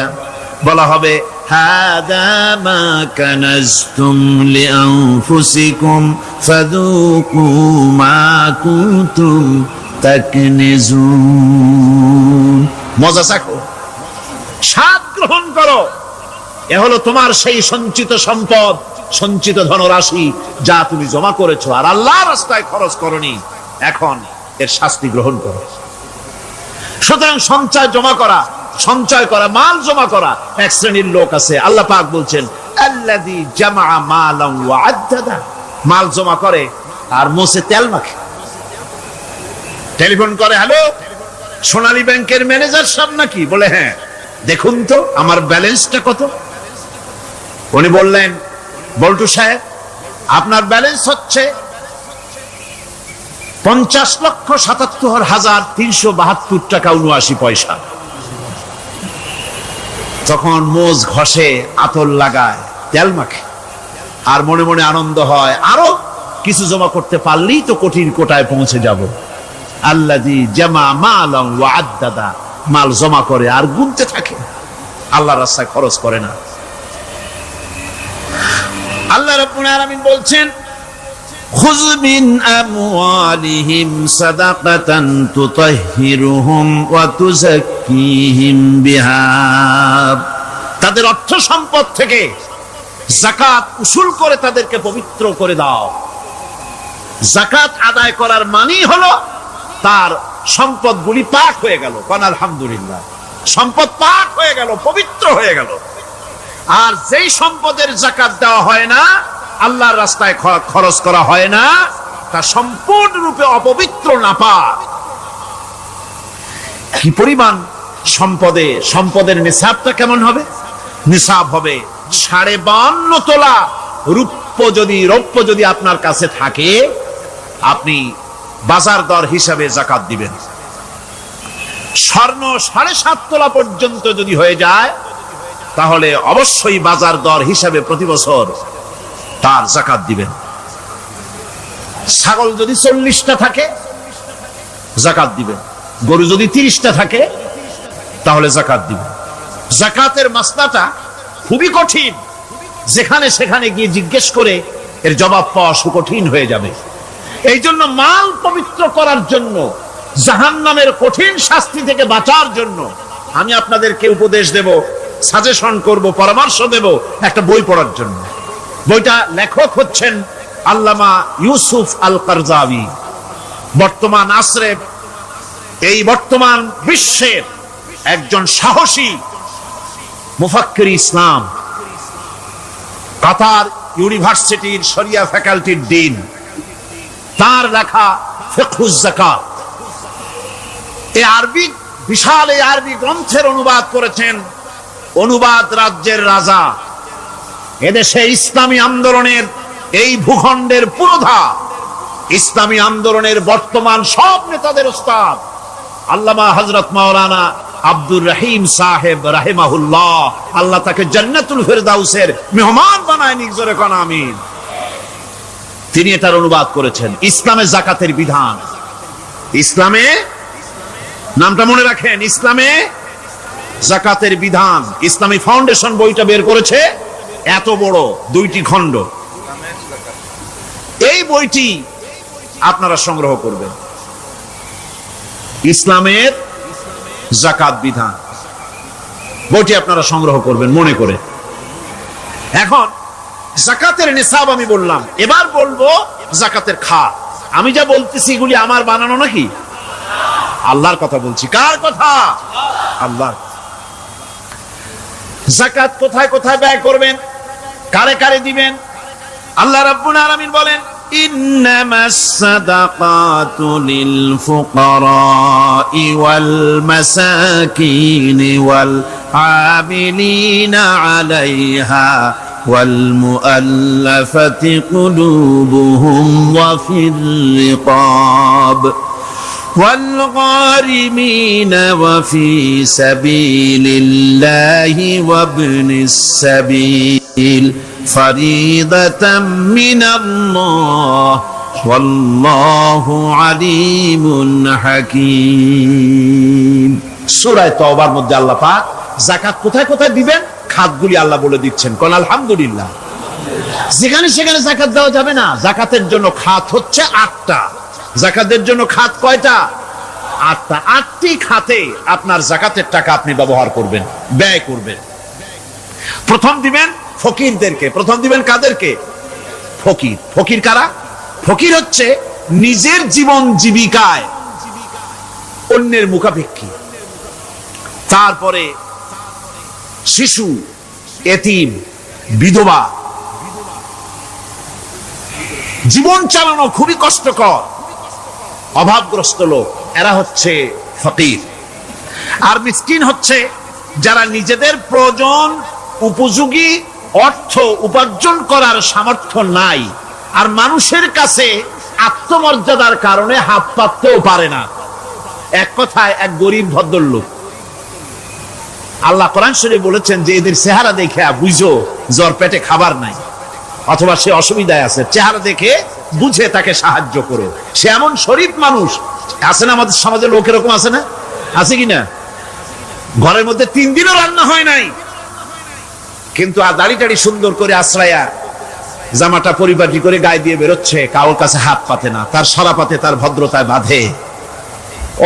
ওনার সরাপথে বেঁধেছে, উনি চাবেন না কারো কাছে, কিন্তু উনাকে যিনি সৃষ্টি করেছেন সে আল্লাহ রাব্বুল আলামিন শোনায় দিচ্ছেন, বান্দারা আমার ওই গরিব ভদ্রলোককে খাবার দাও।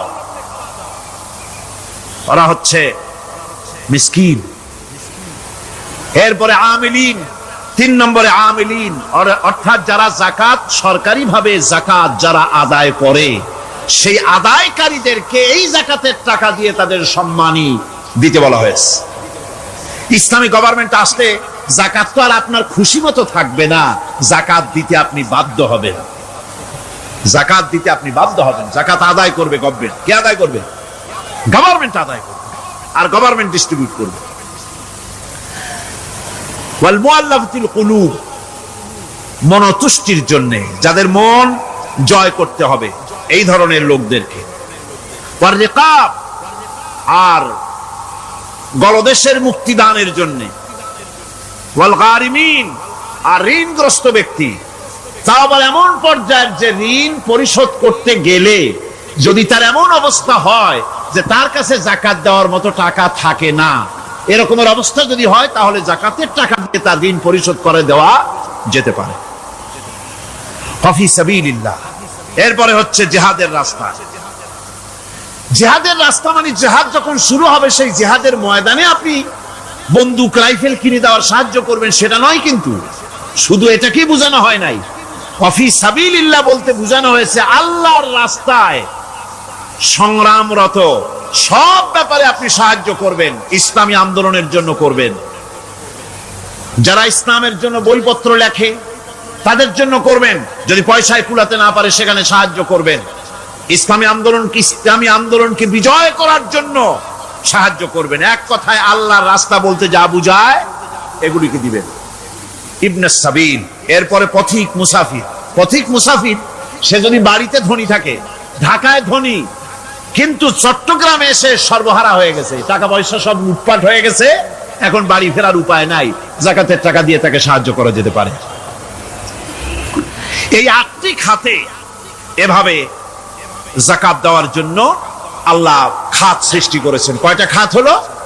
8টা খাত। ইসলাম যাকাত ভিত্তিক অর্থ ব্যবস্থা কায়েম করে, আর অনৈসলামিক সরকার সুদ ভিত্তিক অর্থ ব্যবস্থা কায়েম করে। যাকাত আর সুদের মধ্যে পার্থক্য কি? যাকাত হচ্ছে, এক কথায় বুঝাই, ব্যাখ্যা দেব না, এক কথায় বুঝাবো। যাকাত হচ্ছে ধনীদের কাছ থেকে নেও, গরিবদেরকে দাও। আবার শুনুন, যাকাত হচ্ছে ধনীদের কাছ থেকে নাও, গরিবদেরকে দাও। আর সুদ হচ্ছে গরিবদের কাছ থেকে নাও, ধনীদেরকে দাও। টাকায় টাকা টানে। একজনে শুনছিল টাকায় টাকা টানে, সে মনে করলো কেমনে টাকায় টাকা টানে। তারপরে সে এক ব্যাংকের সামনে গিয়ে অনেক টাকার মধ্যে নিজের একটা টাকা ছুড়ে মেরেছে। ঘন্টা 2 দাঁড়ায় আছে, দেখে যে তার টাকা আসে না। তখন ব্যাংকের দারোয়ান এসে পিছন থেকে গলাটা ঠেসে ধরছে, বেটা তুমি চোর নাকি, না হাইজ্যাকার, না মাস্তান, না সাদাবাজ? কয় যে না, আমি এর কোনোটাই না। তাহলে এই পজিশন নিয়ে দেখতেছো কি? কয় যে আমি শুনছিলাম টাকায় টাকা টানে, সেজন্য আমার পকেটে একটা টাকা ছিল, ওই যে কেশিয়ার টাকাগুলি গুনতেছে ওইখানে মারলাম, দেখিনি টাকা, আমার টাকায় কিছু টাকা টাইমে আনে। এতক্ষণ দাঁড়ানো, আমার টাকা তো টানলই না, আমার যে একটা টাকা তাও আসে না। দারোয়ান বলছে, বেটা তুমি ঠিকই শুনেছো, টাকায় টাকা ঠিকই টানে, ওই অনেকগুলা টাকা তোমার একটা টাকারে এমন ভাবে টাইনিয়া ধরছে, বাইরে আবার উপায় নাই। সুদভিত্তিক অর্থ ব্যবস্থায় গরিবরা এভাবে শোষিত হয়। শোষিত হয় কারা? গরিবরা। সিনেমা কারা বানায়? ধনীরা। শোষিত হয় কারা? গরিবরা। লক্ষ্য করেন, তাকান, আল্লাহর কথা কত বাস্তব। ধনীরা সিনেমা বানায়, শোষিত হচ্ছে গরিবেরা। রিক্সা চালায়, ঠেলা গাড়ি চালায়, মাথার ঘাম পায়ে ফেলেছে, পরিশ্রান্ত হয়েছে, বিকাল বেলায় সেই টাকা নিয়ে যাচ্ছে বাজার করতে। সিনেমা হলের সামনে যায় দেখে সর্বনাশ, যুবক একটা যুবতীর জড়ায় ধরছে দুই হাত দিয়া, নিচে লেখা কি যে প্রেম আর কত যে জ্বালা। বেচারা গরিব মানুষ মাথা গরম হয়ে গেছে এটা দেখিয়া, যে বাইরে যদি এত জ্বালা, ভিতরে না জানি কত মজা। যে টাকা দিয়ে চাউল কিনতো সেই টাকা দিয়া টিকিট কিনে সিনেমায় ঢুকলো। এর মাথা ঘামানো পয়সাগুলি পাইলো কে? বড় লোকই পেল। বড় লোকেরা ব্যাংকে টাকা রাখে, গরিব মানুষেরা ব্যাংক থেকে টাকা লোন নেয়।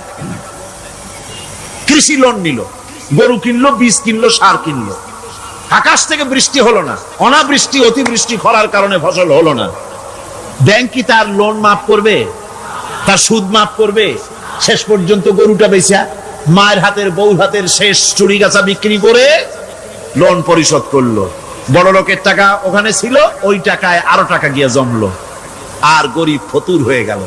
এই জন্য আল্লাহ পাক বলেছেন সুদ হচ্ছে ওয়াহাল্লাল্লাহুল বায়আ ওয়া হাররামা রিবা। আল্লাহ পাক ব্যবসাকে করেছে হালাল, সুদকে করেছেন হারাম। এই সুদের মধ্যে 70টি গুনাহ, তার ছোট্ট গুনাহ হলো নিজের মায়ের সাথে জিনা করা। জোরে কর নাউযুবিল্লাহ। মায়ের সাথে জিনা করার চাইতে নিকৃষ্ট, এটা হলো ছোট গুনাহ। টের পাইছেন? এটাই হলো ছোট গুনাহ। তাহলে বড় গুনাহ কি? বড় গুনাহ হচ্ছে আল্লাহ আর তার রাসূলের সাথে যুদ্ধ করা। নাউযুবিল্লাহ পড়া। সুতরাং এই সুদ ভিত্তিক অর্থ ব্যবস্থার, এই সুদ ভিত্তিক অর্থ ব্যবস্থাকে নির্মূল করে দিয়ে ইসলাম যাকাত ভিত্তিক অর্থ ব্যবস্থা কায়েম করেছিল, যার ফলে মানুষ খেয়ে পরে সুখে শান্তিতে বসবাস করেছে। চুরি নাই, ডাকাতি নাই, জেনা নাই, ব্যভিচার নাই, হত্যা নাই, ধর্ষণ নাই। এমন এক সময় এসেছিল কোরআনে কারিমের বরকতে, যাকাত ভিত্তিক অর্থনীতির বরকতে, এমন এক সময় এসেছিল ময়দানে ঢোল পিটানো হতো বাজারে বাজারে, যাকাত কে নেবে, যাকাত কে নেবে, যাকাত কে নেবে। একজন মানুষও খুঁজে পাওয়া যায় নাই যে বলবে যাকাত আমার দরকার। গল্প করলাম? এটা কি গল্প? বাস্তব। হযরত ওমর বিন আব্দুল আজিজ রাহমাতুল্লাহ আলাইহির জামানায় সদকার টাকা নিয়ে 3টি দিন একজন ঘুরেছেন গ্রামে গ্রামে, ময়দানে ময়দানে। একটা গরিব খুঁজতেছেন সদকার টাকা দেবে, গরিব খুঁজে পাওয়া যায় না। ক্লান্ত শ্রান্ত হয়ে মরুদ্যানের ভিতরে আরাম করতেছেন, এমন সময় দেখতে পেলেন সেখানে আরেকটা লোক আসছে, ধুলা মলিন বড় একটা বস্কা তার সাথে। এই লোকটি তার কাছে গিয়ে বলছে, ভাই আল্লাহ আপনারে আমারে মিলাই দিছে, 3 দিন পর্যন্ত ঘুরেছি কিছু সদকার টাকা নিয়া, এত বড় দেশের এত জায়গা ঘুরলাম, একটা গরিব পাই নাই যে তারে দেব, আল্লাহ আপনারে মিলাই দিছে, নেন এই টাকাগুলা। কয় যে তোমার মাথা খারাপ না স্কুল উঠিলা? তুমি কি মনে করছো আমার এই বস্কার মধ্যে ছেঁড়া খাতা? তোমার টুপলায় যে টাকা আছে আমার বস্তায় তার থেকে অনেক বেশি টাকা আছে। তুমি ঘুরতেছো 3 দিন, আমি ঘুরতেছি সপ্তাহকাল, একটা ভিক্ষুক পাই নাই। এটা কিসের বরকতে? ইসলামী অর্থনীতির বরকতে। যখন কিসের বরকতে? কপাল পোড়া জাতি, কপাল পোড়া জাতি। সেই বরকতপূর্ণ সমাজ ব্যবস্থার দিকে না গিয়ে কোন নেতা কোন নেত্রী কি কইল সেদিকে দৌড়ায়, সেদিকেই দৌড়ায় পাগলের মতো। হেমিলেনের বংশীবাদক বাঁশি বাজায় চললো, আর ইঁদুর বাঁদর সব পিছনে ছুটলো। এর কোনো মানে হয় না। বন্ধুগণ, আল্লাহ রাব্বুল আলামিন এই যাকাত ব্যবস্থার মাধ্যমে বিরাট পরিবর্তন এনে দিয়েছিলেন। এটি আল্লাহ পাকের একটি বিশাল নিয়ামত। এই নিয়ামত আল্লাহ পাক ইসলামী রাষ্ট্রকে দান করেছেন। আর যাকাতই বরকত। হালালে বরকত হয়, হারামে তো আর বরকত হয় না। কথা ঠিক কিনা কন? এখন আল্লাহর রাহে যে আপনি খরচ করবেন, সেই খরচ করার জন্য আল্লাহ রাব্বুল আলামিন কয়েকটা মূলনীতি দিয়েছেন। কিভাবে কি মন মানসিকতা নিয়ে খরচ করবেন। খরচ করলেই কিন্তু সওয়াব হবে না।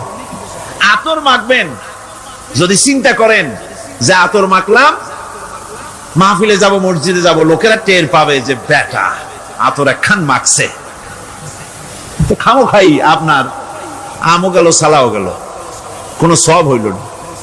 আর যদি আতর মাখেন এই নিয়ত করে আতর মেখেছি, রাসূল পাক সাল্লাল্লাহু আলাইহি ওয়াসাল্লামের একটা সুন্নাত আমল করলাম, আল্লাহ রাব্বুল আলামিন অসংখ্য নেকি আমলনামায় লিখে দিবেন। নিয়তের উপরে দারমাদার করছে সবকিছু। এখন আপনি যে খরচ করবেন, সেই খরচটা কিভাবে করবেন, কি মন মানসিকতায় করলে পরে আল্লাহ খুশি হবেন, সেই কথাটি আল্লাহ পাক কোরআনে কারীমের মধ্যে বলছেন। আমি আপনাদের সামনে সেগুলি বলছি। দানটা হতে হবে কেবলমাত্র আল্লাহরে খুশি করার জন্য, মনে রাখেন। এটা হলো এক নম্বর। কি দানটা হতে হবে কারে খুশি? জোরে কোন? আল্লাহ পাক বলছেন, ওয়ামা তুনফিকুনা ইল্লা ইবতিগা ওয়াজহিল্লাহ, তোমরা যা কিছু খরচ করো তাতে আল্লাহর সন্তুষ্টি লাভ করা ছাড়া মনের মধ্যে অন্য কিছু যেন লক্ষ্য না থাকে, শুধুমাত্র আল্লাহর সন্তুষ্টি মনের মধ্যে তোমরা রাখবে। আর কাউকে কোন জিনিস দিয়ে তার কাছে অনুগ্রহ প্রকাশ করতে পারবে না। আমি তোমার এই উপকার করছিলাম, তুমি নেমক হারামের মতো আজ কথা বলো, এরকম বলে না? কাউকে কিছু দিয়ে অনুগ্রহ প্রকাশ করবে না, তার মনে ব্যথা দিবা না।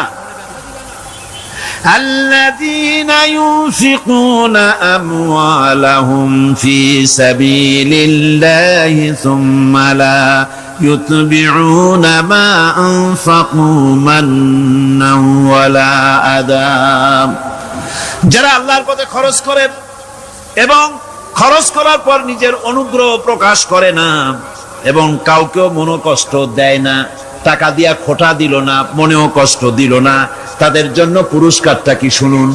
আল্লাহ পাক বলেন পুরস্কার হচ্ছে লাহুম আজরুহুম ইনদা রাব্বিহিম ওয়ালা খাউফুন আলাইহিম ওয়ালা হুম ইয়াহজানুন, ওদের জন্য তার পরওয়ারদিগারের কাছে রয়েছে বিরাট পুরস্কার, আজরে আজিম। এদের জন্য কোনো ভয় নাই, কোনো চিন্তাও নাই, কিয়ামতে ডাইরেক্ট জান্নাতে চলে যাবে। সুবহানাল্লাহ। দানের এত ফজিলত যা ভাই আমি বলে শেষ করতে পারবো না, এত ফজিলত আল্লাহ দানের মধ্যে রেখেছেন। ত্যাগেই তো শান্তি, ভোগে শান্তি নাই, মজা কিসে? জরে কন্যা মজা কিসে? ত্যাগের ভিতরেই মজা। এরপরে আল্লাহ পাক বলছেন আল্লাহর পথে 3 নম্বরে হতেছে আল্লাহর পথে যা খরচ করবা বেছে বেছে ভালো জিনিসটা দিও, বাইসা বাইসা ছেঁড়া জামাটা দিও না। পকেটে হাত দিয়া দান করবে, পকেটে হাত দিয়া হাত আর বাইর করে না। কারণ কি? খুঁজে দেখে যে 10 পাই না 4 আনা, কম পয়সাটা দেবে, ভালোটা দেবে না। টাকা বের করে ওর মধ্যে ময়লা পচা গন্ধ লাগে, ওইটা দান করবে, আর টাটকা টাকাটা পকেটে রেখে দেবে। এই স্বভাব আমাদের আছে কিনা? আছে কিনা? আরে বাবা, টাকা কি আপনি পকেটে রাখতে পারবেন? ওটা দেওয়া লাগবে না? এরে দেন তারে দেন, কাউকে তো দেবেনি। আমাদের এই বদভ্যাস আল্লাহ আমাদেরকে মাফ করুন, কোন আমিন বলেন। আমিন। দান করার সময় বেছে বেছে খারাপটা দিও না, ছেঁড়া কাপড়টা দিও না, অখাদ্য কুখাদ্য দান করো না। বিয়ার মজলিস, বিবাহে অনেক লোক দাওয়াত দিয়েছে, বেশি করে রান্না করছে, কম যদি হয়ে যায় বড় মিয়ার ইজ্জত নষ্ট হয়ে যাবে। মেহমান কম আসলো, এখন এই খাবারগুলি না পারিয়া তারপরে গরিবদের দেয়, না পেরে যখন খাবার কেউ নাই তখন গরিবদের দেয়। গরিবদের উদ্দেশ্য করে কিন্তু বানানো হয় নাই। এটা হলো একজনের রুটি খাচ্ছিল, এক কৃপণ বখিল রুটি খেতে বসেছে, সিল একটা আসে রুটিতে সুমারল, সুমেরে রুটিটা নিয়ে গেছে। বেচারা পিছনে পিছনে দৌড় আরম্ভ করছে, গালি দিতে দিতে। মরার সিল, আর তুই জায়গা পাইলি না। চিলের পিছনে দৌড়াতে দৌড়াতে নদীর পারে চলে আসছে। সিলও দেখে যে আল্লাহ, এমন এক বেকায়দার লোকের রুটি নিলাম, কোন গাছেও বসতে পারি না তার ঢিলার জ্বালা। শেষ পর্যন্ত পাশে ছিল নদী, নদীর উপর দিয়া চিল উড়ে ওপার যাওয়া আরম্ভ করছে। বখিল বেচারা দাঁড়াই থাকে, দিলাম ফি সাবিলিল্লাহ, আল্লাহর রাস্তায় দিলাম। এর তো কোনো মানে নাই। নিজে খেতে না পারে বাসি অখাদ্য কুখাদ্য এগুলি দিতে আল্লাহ পাক নিষেধ করেছেন। দিবা বাইসে বাইসে ভালো জিনিসটা, যেটা তোমার কাছে প্রিয় ওইটা দিও। তুমি যদি খারাপটা দাও তাহলে আল্লাহ তোমার দেবেন ওই মানের। কিয়ামত আছে না, কিয়ামত ওই মানের পাবা। আল্লাহ পাক বলছেন, ইয়া আইয়ুহাল্লাযীনা আমানু আনফিকু মিন তাইয়্যিবাতি মা কাসাবতুম ওয়া মিম্মা আখরাজনা লাকুম মিনাল আরদ। তোমরা যে উপার্জন করেছো সেই উপার্জনে তোমাদের জন্য যা উপার্জন করেছো তাই, আর মাটির ভিতর থেকে আমি যা তোমাদের জন্য দিয়েছি তার থেকে ভালো জিনিস, ভালো ভালো জিনিস আমার রাস্তায় খরচ করো। এটা কার ওয়াদা? আল্লাহর ওয়াদা। আর খরচ করার জন্য ওয়ালা তায়াম্মামুল খাবিসা মিনহু তুনফিকুন, খরচ করার জন্য বাইসা বাইসা খারাপ জিনিসগুলি খুঁজে বেড়াইও না, ভালো জিনিসগুলি আমার রাস্তায় খরচ করো। আর যতদূর সম্ভব গোপনে দিও, যতদূর সম্ভব দান গোপনে করি। মানুষকে শুনায়ও না অমুক জায়গায় দিলাম, বা মানুষের দেখায় দেখায় দিও না। কোন কোন শহর আছে কোরবানির সময় বিরাট গরু কেনা হয়, সেই গরুর তলায় মালা দিয়া তারপরে শহরের রাস্তায় রাস্তায় ঘুরানো হয়, অমুক মিয়া সাহেব এই গরুটা কোরবানি করবে। এরকম চিটাগংয়ে হয় না, অন্য অন্য জেলায় হয়। জি, এখানেই বেশি হয়। আশ্চর্য কথা। তাহলে তো উচিত, এরকম যদি উদ্দেশ্য হয় তাহলে বড় মিয়া গরুর সাথে একসাথেই হাঁটা উচিত। লোকেরা বুঝুক কোন বড় মিয়া আর কোন বড় গরু। আপনি এটা করলেন কি জন্য? এই কাজটা তো নিন্দনীয় কাজ। আর প্রতিযোগিতামূলক কোরবানি করা, প্রতিযোগিতামূলক 35,000 টাকার গরু কোরবানি করা হলো, মানে না। মানুষকে শুনাইয়া, মানুষকে দেখাইয়া যদি করা হয় কোনো ফল পাওয়া যাবে না। আমার বন্ধুগণ, আল্লাহ রাব্বুল আলামিন বলছেন মানুষকে দেখাবার জন্য দান সদকা করো না।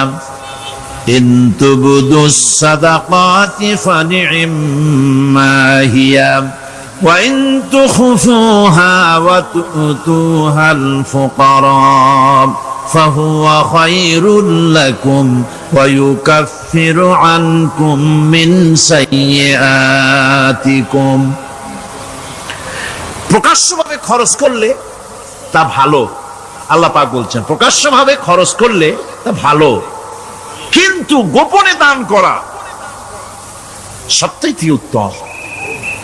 তবে প্রকাশ্যে দান করতে গিয়ে যদি এটা এই জন্য হয় যে আমি দিলে পরে আরো একজন উৎসাহিত হয়ে যাবে, সমাজ কল্যাণ পরিষদের এত বড় বিশাল মাহফিল, 16 লক্ষ টাকা খরচ হবে, দিলাম আমি 1 লাখ টাকা, এটা শুনাইয়া বলার পর আমার কথা শুনিয়া আরো যাদের টাকা আছে তারা হয়তো 2 লাখ দেবে, এই চিন্তা করে যদি তারগিবের জন্য, উৎসাহ প্রদানের জন্য, ইন্সপিরেশনের জন্য যদি হয়, এই নিয়ত হলে ক্ষতি নেই। কিন্তু সর্বাবস্থায় দানটা গোপন হয় ভালো।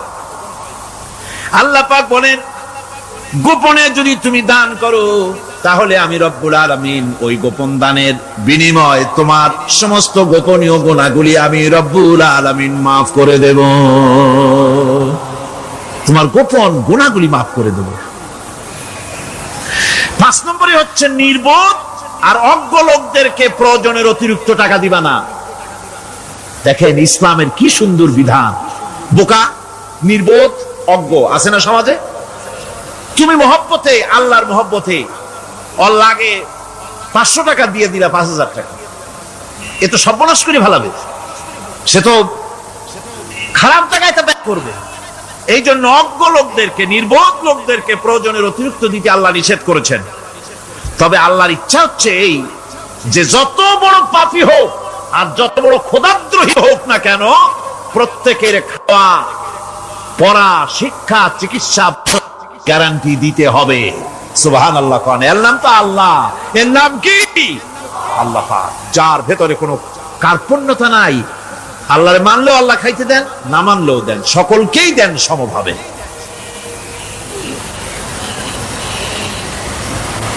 6 নম্বরে হচ্ছে কারো প্রয়োজন পূরণের জন্য যদি ধার দেওয়া হয়, যদি কাউকে ধার দেন, ধার করার জন্য বারবার তাকে টাকাটা দেওয়া যাবে না।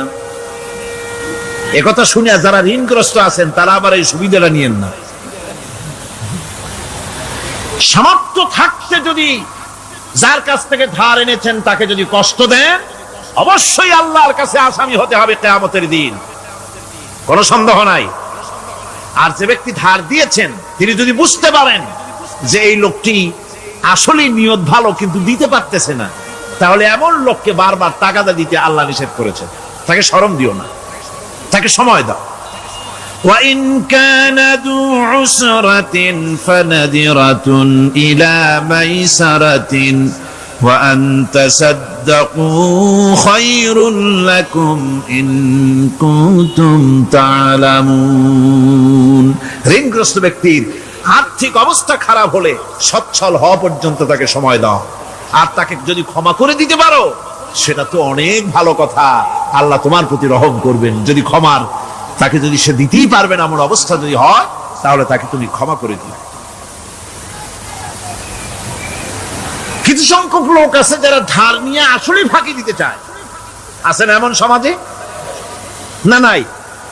কিছু লোক আছে ধার নেয়, ভাই দেব 1 মাসের মধ্যে, কোনো সন্দেহ নাই। 6 মাস যায় তারপরেও দেয় না, অন্য কাজ করে মিটাই, অন্য কাজ মিটায়, কিন্তু এর টাকা পরিশোধ করে না। এরকম লোকও আছে, তারা আল্লাহর কাছে দায়ী হবে।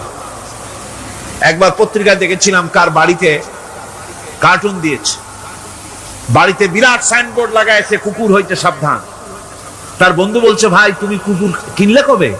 কয় যে না, কুকুর কিনি নাই, সাইনবোর্ড লাগাইছি পাওনাদারদেরকে ঠেকাবার জন্য। রোজা ছাড়া নবীজি বলেছেন, রমজান মুবারকে কেউ যদি একটি নফল কাজ আদায় করে, একটি নফল ইবাদত করে, অন্য মাসের একটি ফরজ আদায় করার সওয়াব আল্লাহ পাক নামায় আমলে দিয়ে দিবেন। রমজান মুবারকে কেউ যদি একটি ফরজ আদায় করে, অন্য মাসের 70টি ফরজ আদায় করার মতো সওয়াব আমল নামায় আল্লাহ দিয়ে দিবেন। সুবহানাল্লাহ। এই মাস আমাদের সামনে, আল্লাহু আকবার বলি, আল্লাহু আকবার বলি, আলহামদুলিল্লাহ। এই পবিত্র মাস আমাদের সামনে। এই মাসে এত সব নফল হয় ফরজের মতো, আর ফরজ হয় 70টা ফরজের মতো। এত সব কেন হইল? আমরা না খেয়ে থাকি সেই জন্য নাকি? বলতে পারেন কেন হলো? একটি কারণ, শাহরু রমাদান আল্লাযী উনজিলা ফীহিল কুরআন। সুবহানাল্লাহ বলবেন না? এই রমজান মাস হচ্ছে সেই মাস যে মাসে আল্লাহ রাব্বুল আলামিন কোরআনে কারীমকে নাজিল করেছেন। এই মাসের মধ্যে একটি রাত আছে, খায়রুম মিন আলফি শাহর, যে রাতটি 1000 মাসের চাইতে বেশি গুরুত্বপূর্ণ আল্লাহর কাছে। সুবহানাল্লাহ। একটি রাত 1000 মাসের চাইতে গুরুত্বপূর্ণ। 1000 মাস ক্যালকুলেটর দিয়ে হিসাব করলে দেখা যায় যে 1000 মাসে 83 বছর 4 মাস হয়। তাহলে তার অর্থ কি এই যে একটানা 83 বছর 4 মাস ইবাদত করলে যে সওয়াব হবে, এই রাত্রে ইবাদত করলে সেই সওয়াব হবে? হতে পারে, এরকম হতে পারে, কিন্তু ব্যাখ্যাটা কি? ব্যাখ্যাটা হচ্ছে, আরবিতে আলফুন শব্দ দিয়ে 1000 বোঝানো হয় না। আরবিতে যখন আলফুন বলা হয় তাহলে বোঝা যায় সংখ্যাধিক্য, বিপুল সংখ্যা, হাজার হাজার হাজার হাজার, থাউজেন্ডস এন্ড থাউজেন্ডস। এইটাকে বোঝানোর জন্য আরবিতে ব্যবহার করা হয় আলফুন, হাজার হাজার। তাহলে আল্লাহ কি বোঝাতে চাচ্ছেন? আল্লাহ রাব্বুল আলামিন তিনি আয়াত দ্বারা বোঝাতে চান, এর ব্যাখ্যা হচ্ছে এই পৃথিবীর মানবতার কল্যাণের জন্য, এই পৃথিবীর মানুষের ভালাইয়ের জন্য, মঙ্গলের জন্য হাজার হাজার মাস ধরে এই পৃথিবীর মানুষের যে কল্যাণ হয় নাই, এই রমজান মুবারকে একটা রাত আছে যেই রাতে আল্লাহ রাব্বুল আলামিন মানবতার সেই কল্যাণ করেছেন। সেই কল্যাণ কি দিয়ে করেছেন? শাহরু রমাদান আল্লাযী উনজিলা ফীহিল কোরআন, কোরআন নাযিল করে পৃথিবীর মানুষকে সেই কল্যাণ আল্লাহ দিয়েছেন। সুবহানাল্লাহ। প্রতি রমজান মুবারকে হযরতে জিবরাইল আসতেন, হুজুরকে বলতেন, হুজুর আপনি তেলাওয়াত করেন, আমি শুনি, যতটুক নাজিল হয়েছে পড়েন। হুজুর পড়তেন, জিবরাইল শুনতেন, আবার জিবরাইল পড়তেন, হুজুর শুনতেন। এমনি করে করে যে বছর হুজুর ইন্তেকাল করবেন, হুজুরের জীবনের শেষ রমজান মুবারকে কোরআন নাজিল পরিপূর্ণ হয়ে গেছে। হযরত জিবরাইল বলেন, হুজুর কোরআন তো নাজিল তামাম হয়ে গিয়েছে, এবার আপনি পুরা কোরআন পড়ে আমারে শোনান। হযরতে রাসূল পুরাটা পড়ে 30 পারা পড়ে শোনায় দিলেন, জিবরাইল শুনলেন। এবার জিবরাইল বলেন, হুজুর আমি তেলাওয়াত করতেছি, আপনি শুনেন। হযরতে জিবরাইল 30 পারা পড়লেন, হুজুর শুনলেন। আবার হযরত জিবরাইল বলেন, হুজুর এবার আবার আপনি পড়েন। হুজুর পড়লেন, জিবরাইল শুনলেন, আবার জিবরাইল পড়লেন, হুজুর শুনলেন।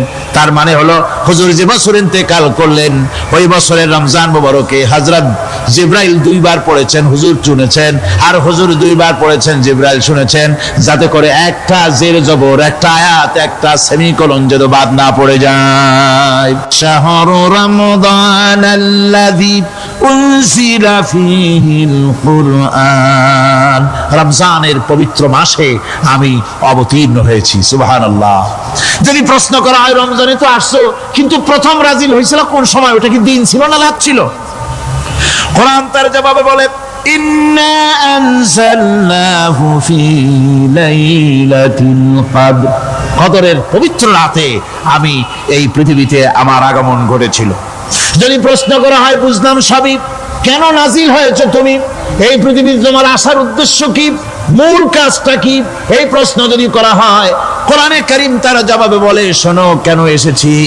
লিতুখরিজান নাসা মিনাজ যুলুমাতি ইলান নূর, আমার মিশন হচ্ছে গোটা বিশ্ব মানবতাকে পুঞ্জীভূত জমাট বাঁধা অন্ধকারের ভেতর থেকে টেনে বের করে আলোর সন্ধান দিতে, আলোর দিকে আনার জন্য আমি কোরআন নাজিল হয়েছি।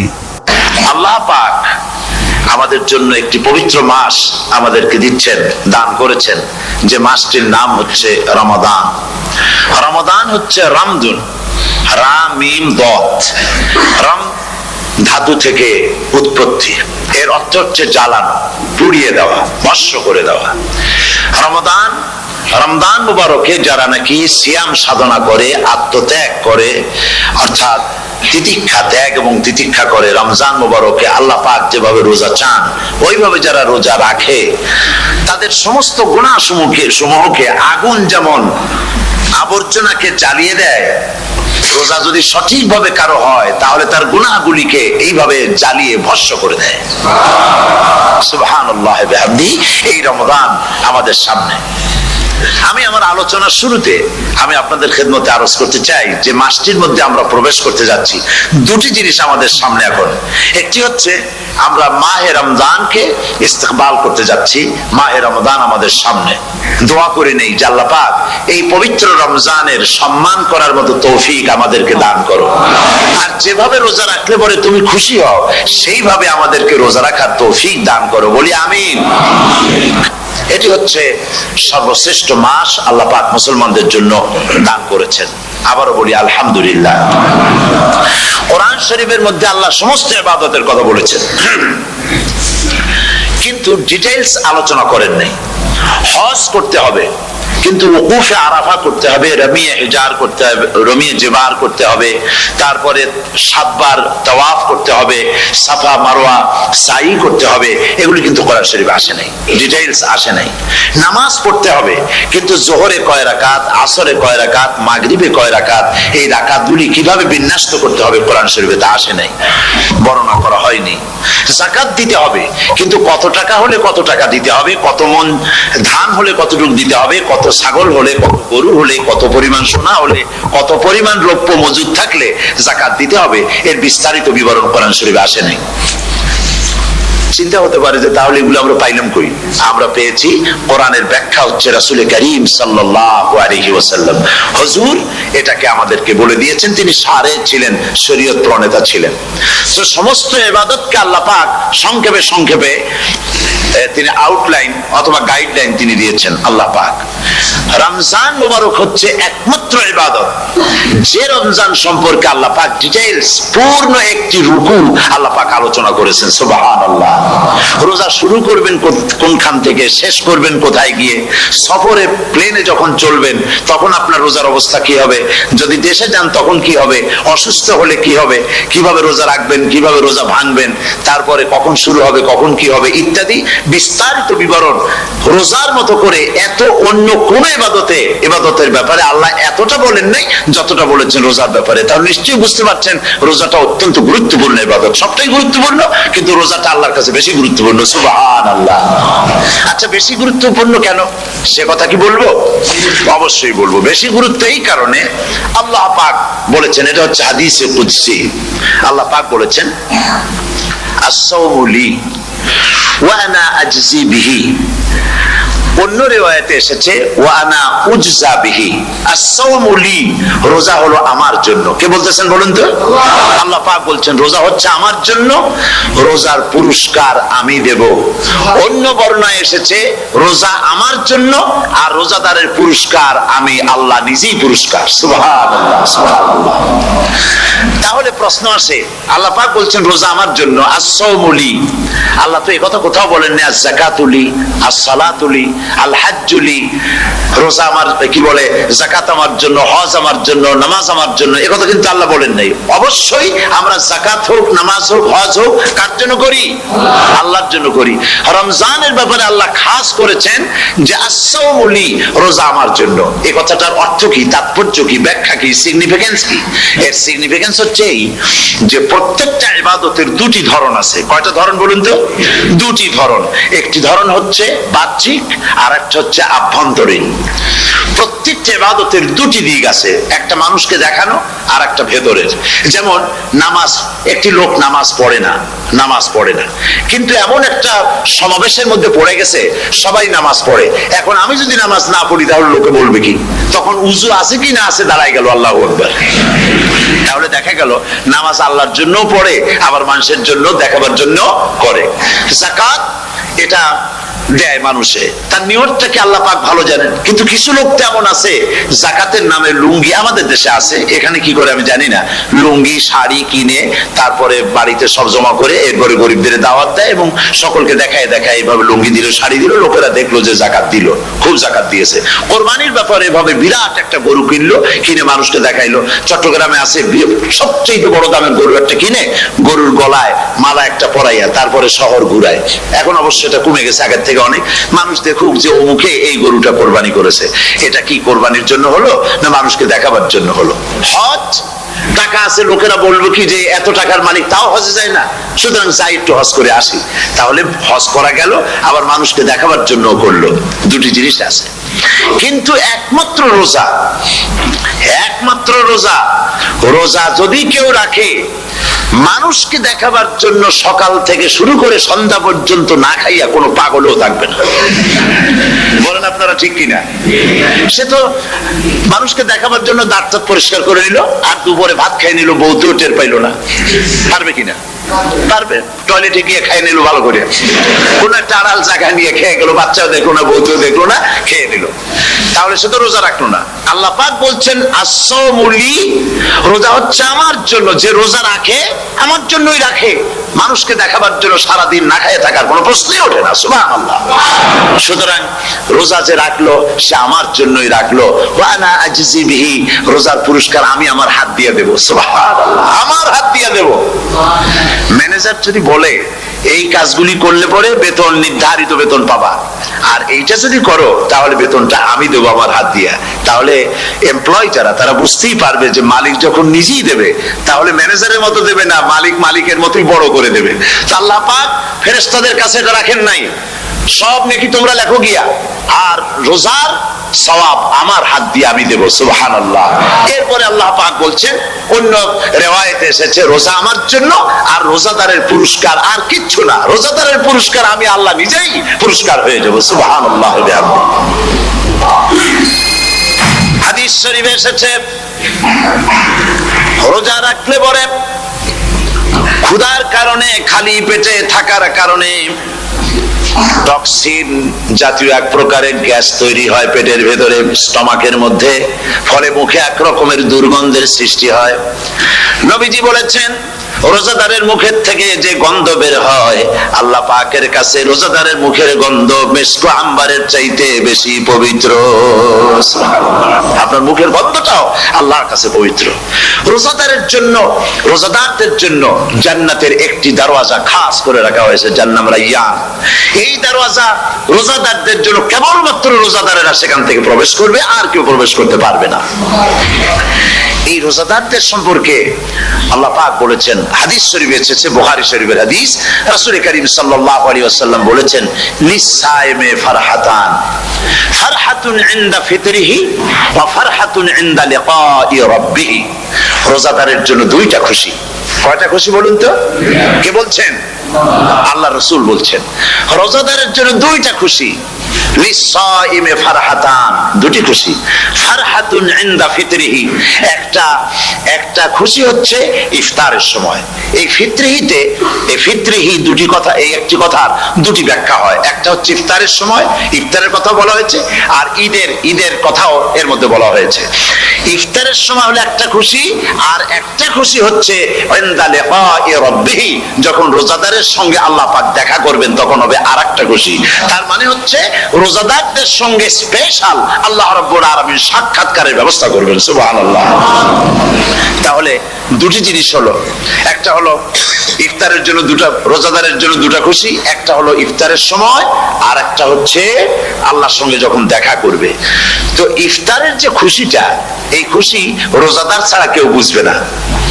ইফতার সারাদিন রোজা রাখার পর সামনে পেঁয়াজি, বেগুনি, সালাদ, তরমুজ, মিষ্টি, তারপরে আম্বালা সুইট মিটের নানান রকমের মিষ্টি, এরপরে মুড়ি, কত কিছু সব সামনে নিয়ে বসে আছে।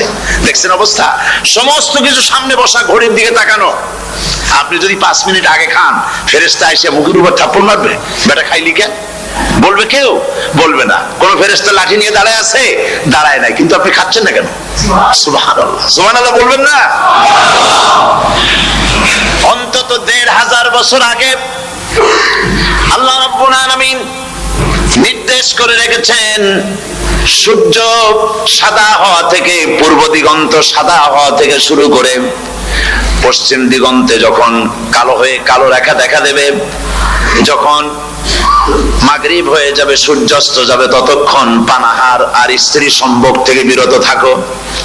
1500 বছর আগের আল্লাহ রাব্বুল আলামিনের এই নোটিশ কিভাবে কার্যকরী হচ্ছে উম্মতের মধ্যে, মুসলমানদের ভেতরে।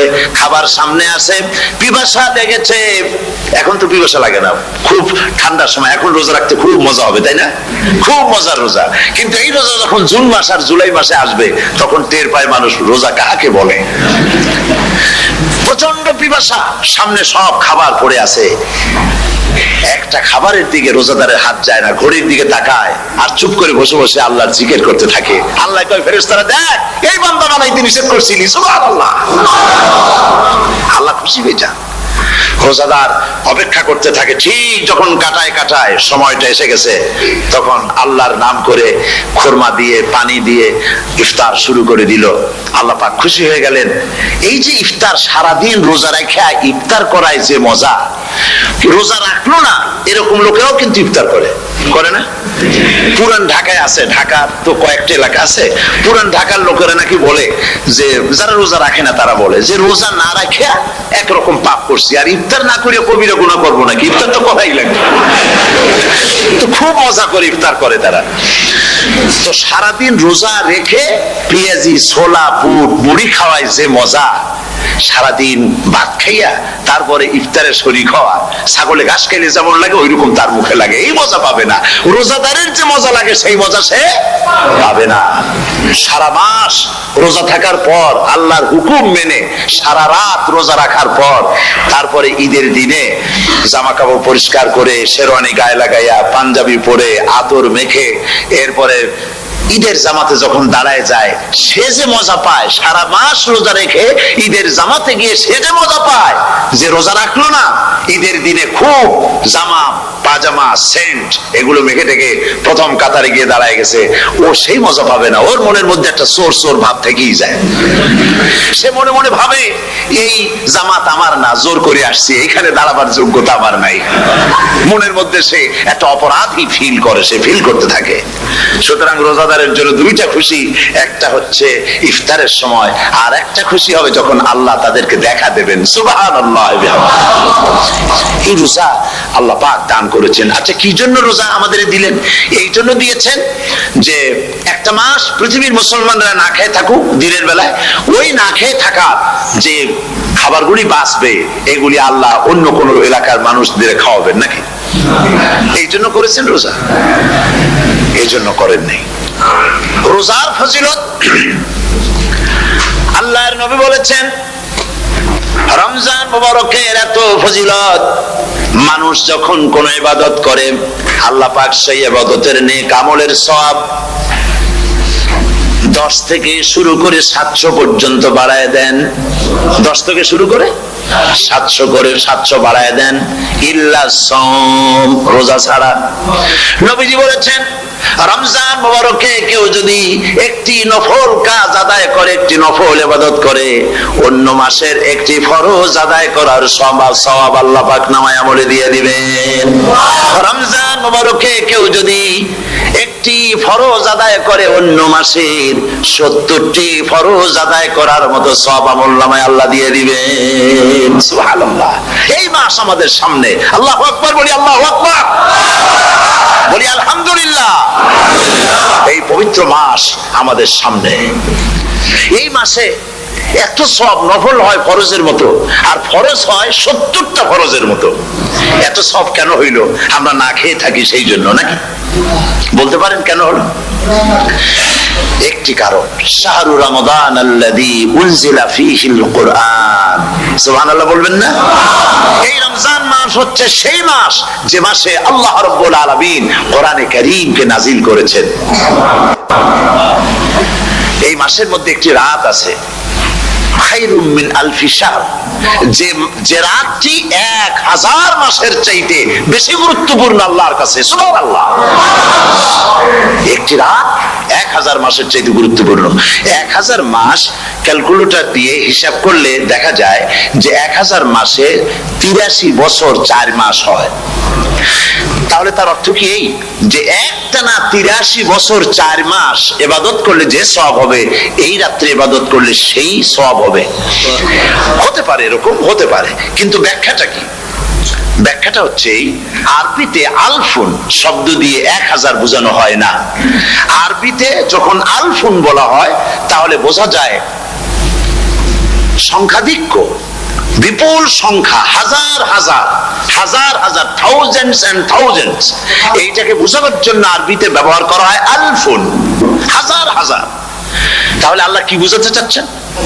আল্লাহ রাব্বুল আলামিন তিনি আয়াত দ্বারা বোঝাতে চান, এর ব্যাখ্যা হচ্ছে এই পৃথিবীর মানবতার কল্যাণের জন্য, এই পৃথিবীর মানুষের ভালাইয়ের জন্য, মঙ্গলের জন্য হাজার হাজার মাস ধরে এই পৃথিবীর মানুষের যে কল্যাণ হয় নাই, এই রমজান মুবারকে একটা রাত আছে যেই রাতে আল্লাহ রাব্বুল আলামিন মানবতার সেই কল্যাণ করেছেন। সেই কল্যাণ কি দিয়ে করেছেন? শাহরু রমাদান আল্লাযী উনজিলা ফীহিল কুরআন, কোরআন নাযিল করে পৃথিবীর মানুষকে সেই কল্যাণ আল্লাহ দিয়েছেন। সুবহানাল্লাহ। বন্ধুগণ, কোরআন, কোরআন কি নিয়ামত আমাদের কাছে! সেই নিয়ামতকে আমরা চিনলাম না, আমরা বুঝতে পারলাম না কত বড় নিয়ামত আল্লাহ আমাদের দান করেছেন।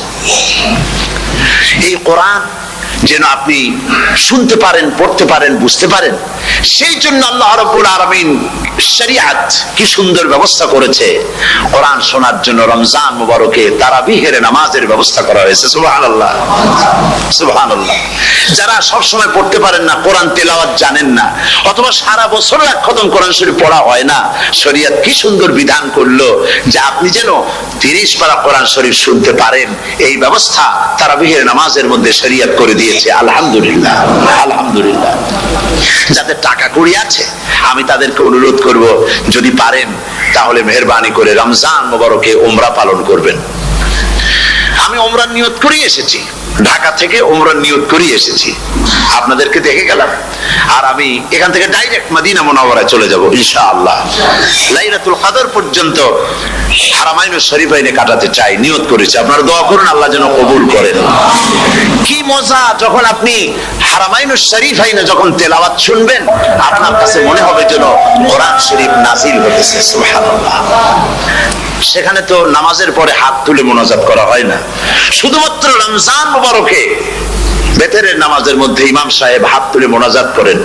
গত বছর রমজান মুবারকের লাইলাতুল কদরে আমি ছিলাম, গত কয়েক বছর ধরে আল্লাহ যাওয়ার তৌফিক দিয়েছেন দয়া করে। সেখানে লাইলাতুল কদরে পত্রিকাগুলি লিখেছে 30 লাখের উপরে লোক ছিল মক্কা শরীফের হারাম শরীফে, 30 লাখের উপরে। যখন তেলাওয়াত হচ্ছে, মোনাজাত করতেছেন ইমাম সাহেব কাঁদতেছেন, মোনাজাত করতেছেন, কাঁদতেছেন, আর গোটা হারাম জুড়ে কান্নার রোল পড়ে গিয়েছে। কিভাবে কাঁদতেছে! সারাদিন মানুষ রোজা রেখে তারপরে ইফতার করতে যখন বসে, আমি সেই জান্নাতের কথা কেমনে আপনাদের বুঝাবো? রসগোল্লা কেমন লাগে বক্তৃতা দিয়ে 6 ঘন্টা বক্তৃতা দিয়েও বোঝানো যাবে না। যদি মুখের মধ্যে ঢুকাইতে পারি তাহলে বুঝবেন যে মজাটা কি। এটা তো আমি বুঝাইতে পারবো না কি মজাটা লাগে। সারাদিন রোজা রাখার পর সমস্ত লক্ষ লক্ষ মুসল্লিরা বসে আছে মক্কা শরীফে, কাবা শরীফ সামনে, এখানে বসে আছে। রোজাদারের সামনে আছে জমজমের পানি আর মদিনা মুনাওয়ারার খুরমা। আল্লাহর ঘর সামনে, জান্নাতের থেকে আর কাকে বলে! সুবহানাল্লাহ। আর মসজিদে নববীর ভিতরে মদিনার আকর্ষণ কাশাস আলাদা। মদিনা শরীফের আপনাকে যদি পাইয়া যায় কোন আরব, কোন মাদানী, আপনারা ছাড়বেই না, আদর করে পাশে বসাবে। তোমারে আমি এই জিনিস খাওয়াবো, এইটা দিয়ে ইফতার করাবো, আমার কাছ দিয়ে তুমি উঠতেই পারবে না। আপনাকে জোর করে বসায় দিবে মসজিদে নববীতে, রিয়াদুল জান্নাহ, রাসূল করিম সাল্লাল্লাহু আলাইহি ওয়াসাল্লামের কবর শরীফের কাছে বসে আপনি ইফতার করতেছেন। কত বড় নসিব! সেই জন্য আমি বলি, হলিডে করার জন্য আমেরিকা, সিঙ্গাপুর, হাবিজাবি এই সমস্ত ঘুরে কোনো লাভ নাই। হলিডে করতে চান, রমজান মুবারকে চলে যান হারামাইনুশ শরীফাইন, মদিনা আল মুনাওয়ারা, মক্কা আল মুকাররমা।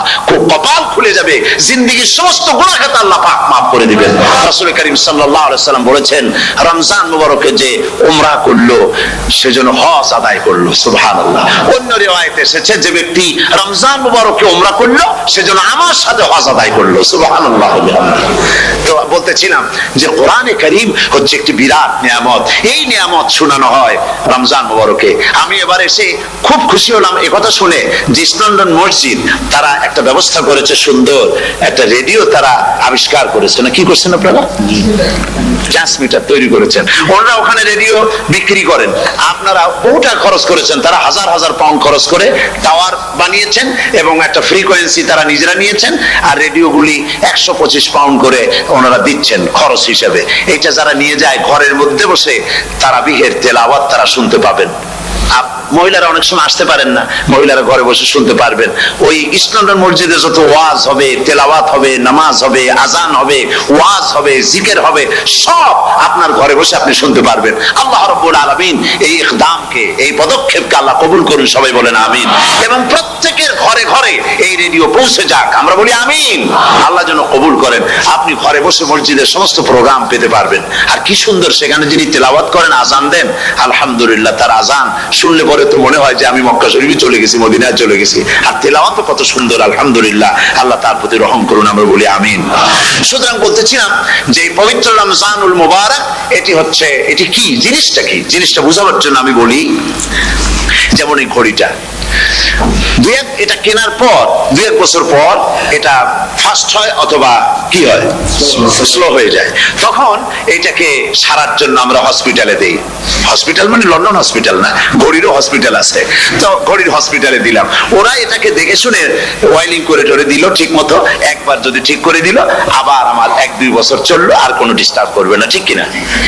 আপনার গাড়ির ইঞ্জিন যদি কোনো রকমের অসুবিধা করে, তাহলে গাড়ির ইঞ্জিনকে ওভারহোলিং করতে হয়, ইঞ্জিন ডাউন দিতে হয়। একবার যদি ইঞ্জিন ডাউন দিলেন, ওভারহোলিং করলেন, তাহলে আপনার এই গাড়ি 5-6 বছরের জন্য আর হাত দিতে হবে না। এই কথাগুলি বুঝতে পারছেন কিনা? সারা জীবন, সারা মাস অন্যায় করার পরে, গুনাহ করার পরে মানুষের অন্তঃকরণে কালিমা লেগে যায়। আল্লাহ রাব্বুল আলামিন রমজান মোবারকের একটা ব্যবস্থা করেছেন, ইঞ্জিন ওভারহোলিং এর মতো, ইঞ্জিন ডাউন দেওয়ার মতো আপনার কালকে, আপনার আত্মাকে, আপনার বিবেককে, আমার বিবেককে পরিষ্কার করার জন্য রমজান মাস করে দিয়েছেন। রমজান মোবারকের একটি মাসের কোর্স যদি কমপ্লিট করা যায়, তাকওয়া দিয়ে যদি ভরে দেওয়া যায়, তাহলে বাকি 11 মাস আরামসে চলবে, কোনো অসুবিধা হবে না। নবীজি বলেছেন রমজান মুবারকে মাস আসার সঙ্গে সঙ্গে আল্লাহ রাব্বুল আলামিন তিনি জান্নাতের সমস্ত দরজাগুলি খুলে দেন, আর জাহান্নামের সব দরজাগুলি আল্লাহ রাব্বুল আলামিন বন্ধ করে দেন। সুবহানাল্লাহ।